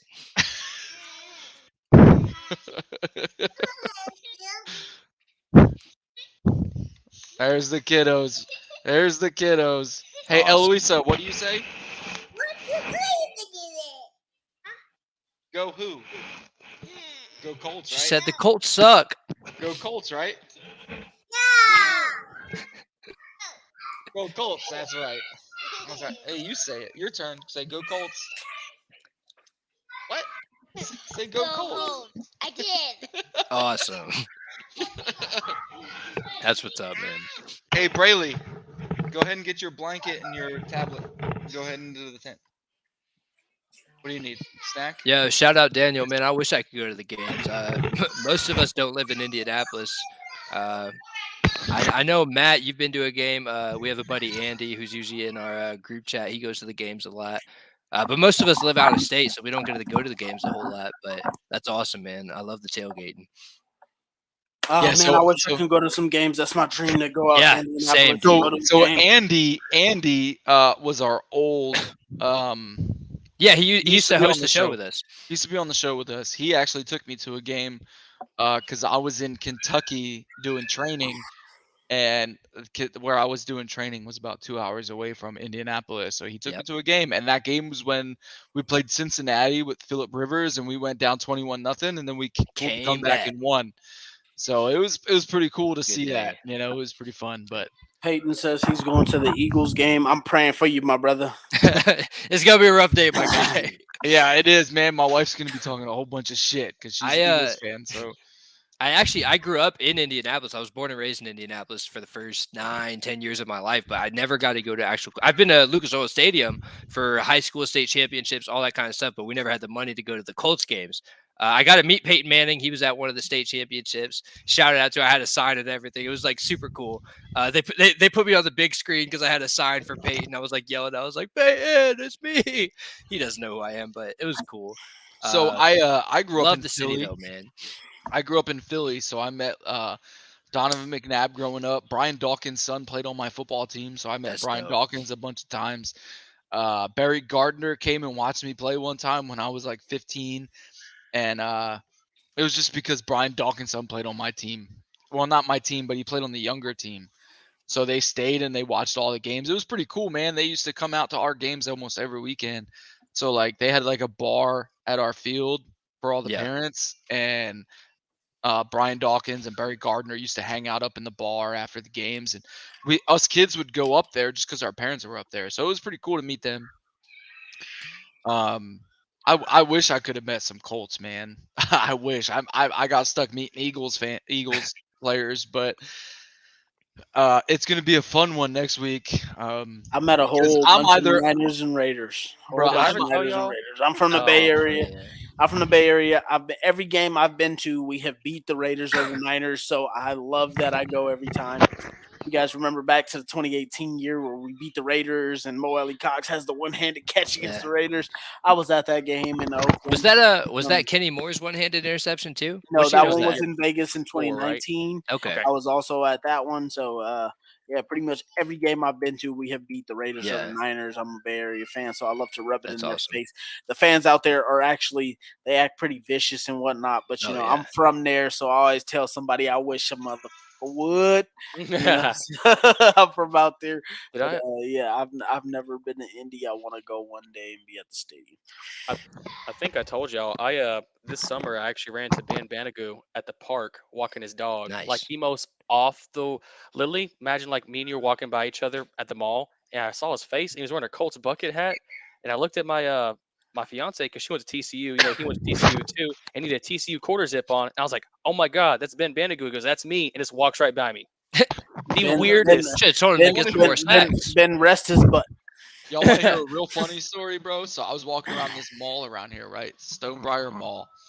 And we were just out here recruiting because it's what we do. It's called face-to-face, right? So we're out there trying to find people to put in the Army. And we're walking around the mall, and we see somebody that looks like Ezekiel Elliott. And my buddy is like, hey, that looks like Zeke. And I was like, nah, that motherfucker's fat. And I said it loud as shit.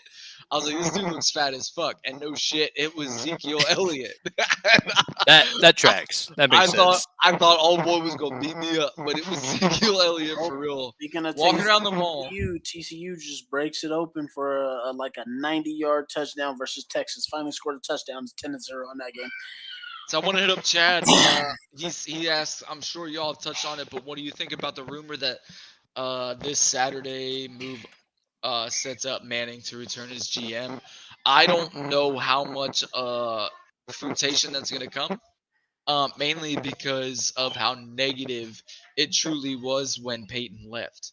And it wasn't because of Peyton. It was because of the Colts. So how much negativity it came from Peyton being forced out of Indy. I'm not sure if Peyton truly comes back to be our GM. I don't believe it. I think this is fan hyping. I think it's entirely more likely that Manning ends up working with Denver. I know he lives out there now. He loves the city, which I mean, good for him. Like he did what he did for us. He doesn't owe the Colts anything. I don't see him coming back to work 100%. In that capacity. I personally believe it. I believe anything that goes on. I mean, it'd be dope. Yeah. Jim Irsay would do. Jim Irsay loves his glory days. He'd love to have Peyton back. He also Peyton Manning on the Manning cast when Saturday got hired. He said he was sending Jeff Saturday his playbook currently. So I personally, I mean, you never know what Irsay is going to do. So if somebody's saying it, it might. Cheers to Daniel. I don't know if Daniel anybody's says, "Cheers, boys. Glad you're rocking the state, Cheers. horseshoe out of state. I've been rocking it since I was in middle school, my guy. Middle school. The only person from California. I was sitting there rocking it. Been a fan for forever. I couldn't afford any jerseys, so when I did start buying jerseys, my first jersey was a Vontae Davis jersey because I thought the Indianapolis Colts were soft. Even as a kid, Vontae Davis just came up and laid the wood on Giovanni Bernard, Cincinnati Bengals. I bought his first jersey as soon as I could afford it. Bro, And how old are you? I am 28 years old. Man, you I've been a make me fan. feel I've been a old. fan. I've been a fan since the Peyton days, but I couldn't afford a Peyton So, Martin jersey. My first jersey is a Bob Sanders Super Bowl jersey. Yeah, Because I grew up in Jersey, right? So we claim the Philly area because I grew up right outside of Camden, New Jersey, which is literally 5 minutes from Philly. And that's all we ever did was go to Philly, right? So like if you were below the Trenton line, it was a Philly. You claim Philly. If you're above the Trenton line, you claim New York. Yeah, I It's mean, I'm it's a from huge the difference. Bay, so the way we grow up, you claim the Oakland Raiders or the Niners, and I thought they Right. was trash. So you wasn't about to catch me with one of them. I mean, Them jersey on, even though I did mess with a couple of the receivers. Tim Brown was my guy growing up from the Raiders, but I was always a fan of the way Peyton and Marvin Harrison played. Them was my guys. Devontae Davis came through and he was laying the hat. I had to go get his jersey number 21. I still got it. It's like 3 sizes too small. But yeah, forever been a Colts fan. Forever will be a Colts fan. If we draft Will Levis, I will promise you guys I won't be watching next season. I will wait for that tank show to happen so we can go get Caleb Williams or the guy from North Carolina. But forever, I want Bryce Young. Well, I don't I'll care leave how y'all with much this. Alabama has been struggling, but Bryce Young is the guy that I think that can come in He's and got take the this talent, offense yeah. over. He's I coachable. personally, I got 3 guys and I list them in order: Stroud, Young, Hooker. Those are my guys. And if My we're guys aren't in that order. I don't think I have an order yet. I haven't scouted yet. Yeah, me neither. Which those are my guys in that order. I do have access to scout some things that most fans don't have to use. So once I get into that, which I typically don't do till the end of the season, mainly because I like to focus on the games. Yeah, Yeah. I'm not trying to scout in the middle of the season, but Yeah, I might just started start watching a lot of college football. That's the reason I do it personally. But I personally like Bryce Young as being the new generational style quarterback, and I think that he can take this offense to the next level. Sure. So The reason I got him as number 2 is because he is small. My guy is tiny. Chad says, "What would it take to get one of them hypothetically?" And me personally would be Tanking. to play. Hold on. No. I'm not going to use the word tanking. Continue to play the way we're playing. Fair enough, yeah. It's right Same- there. I same mean, shit, different air freshener. It's right there, man. I mean, just keep doing what you're doing. Eventually, the Texans should be able to rattle off not one but just 2 wins, including us on their schedule, who they already tied with, and we're leading by 20. Yeah. Listen, So as long as I don't care if we lose out and just win Week 18 against Houston. yeah, I mean that's pretty much all it is. Just to keep getting those. To get C.J. Stroud, it kind of just depends on who picks in front of you, and then Hooker. I think Hooker it'd be a bottom first round pick or a second round pick. Honestly, to be so honest with you, same with Anthony Richardson. So a couple of different guys to go after. It kind of just depends on what the Indianapolis Colts are looking for, and I mean. Personally, what they need to do is they need to fix this offensive line, and I think all of us have talked about it here on this screen here. Personally, pretty much let all of them go, and we rebuilt this offensive line. Go get you a left tackle, start there, get you a center and a right tackle, and then the right and left guard. Figure those out. Here's the way I think. We can let everyone on the offensive line go except for Quentin Nelson. I understand that Quentin Nelson is probably struggling this year, but I also think that it has to do with who's next to him on both sides. Ryan Kelly has digressed. Our left tackle has digressed. There is so no left tackle. Quentin Nelson is like, I don't know who to trust. I would keep Quentin Nelson and build the rest of the offensive line, in my opinion. I think it shows that Chris Ballard has failed in the fact of building this offensive line, considering he let Glow and Chris Reed go. I miss them. I miss them both. Yeah, So I've been missing them this year. I will counter, and I'll leave y'all with this. I got to hop off here, but Yeah, we're gonna the hop only off here counter I soon. have is that I think he did build it, right? Like we never had a better O-line than what 18, 19, like those years. The O-line was that's what made Phillip Rivers able to be so successful in the very end of his career, right? Is the O-line that Chris Ballard built. So I can't hold him overly accountable. But I do agree he shouldn't have let Reed and Glow walk. We should have kept those guys accountable. We should, at least one of them.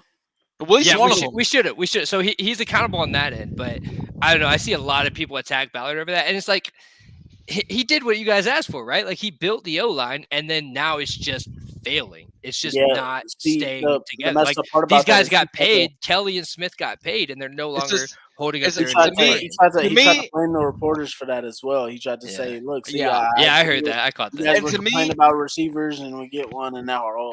And to me, it's really showing that the one player that's missing, right, is that right guard, because that was where Chris Reed and Glow played. See, my problem is Glow was that right guard spot next to Braden Smith, and they were able to hold up their own. I mean, they weren't great, right? They weren't what the left side was.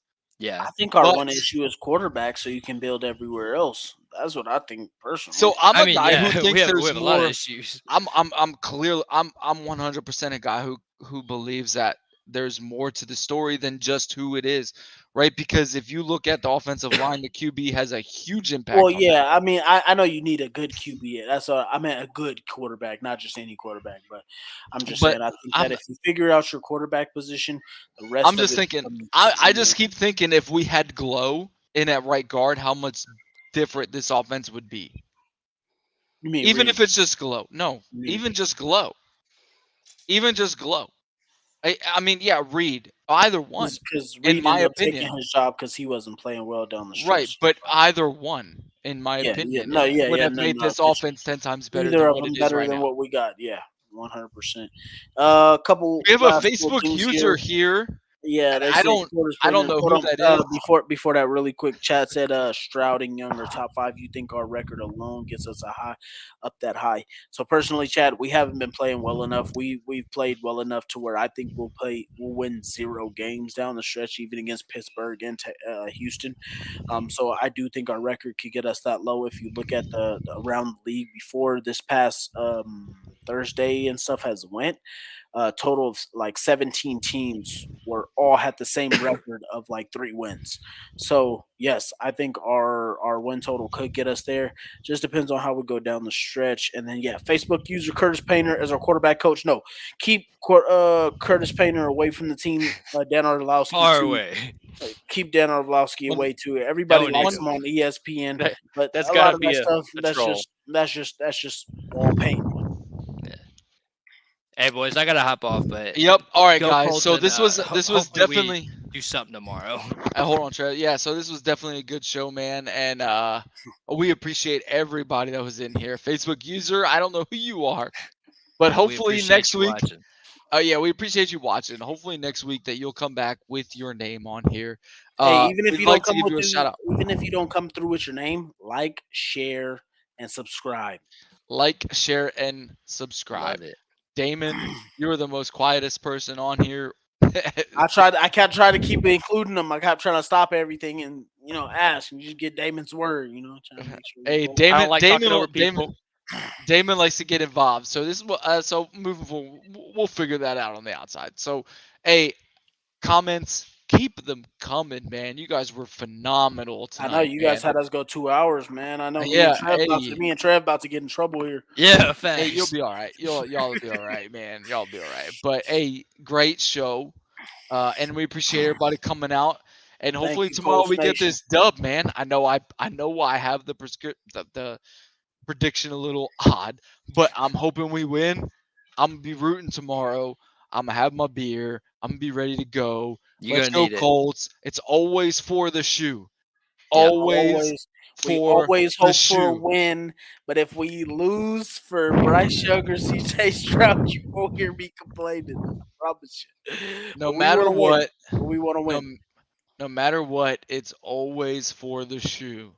All right, so everyone have a good night, and let's get ready. Hey, make sure y'all follow or join the group for the shoe, because we will have the game thread going on tomorrow, so that you guys can comment and talk about the game in the middle of the game tomorrow. So join the group for the shoe, and let's have a good time, guys. subscribe, Yes, sir. Like, and follow. subscribe, comment, follow, and listen on Spotify. Help us Spotify keep is moving. one of our newest things, so go ahead and listen on Spotify. All right. Thank you, guys. Thank you, guys. everyone. Great show. Great show. He is going to drop the throw. Fires deep along the right sideline for Alec Pierce. He's got it.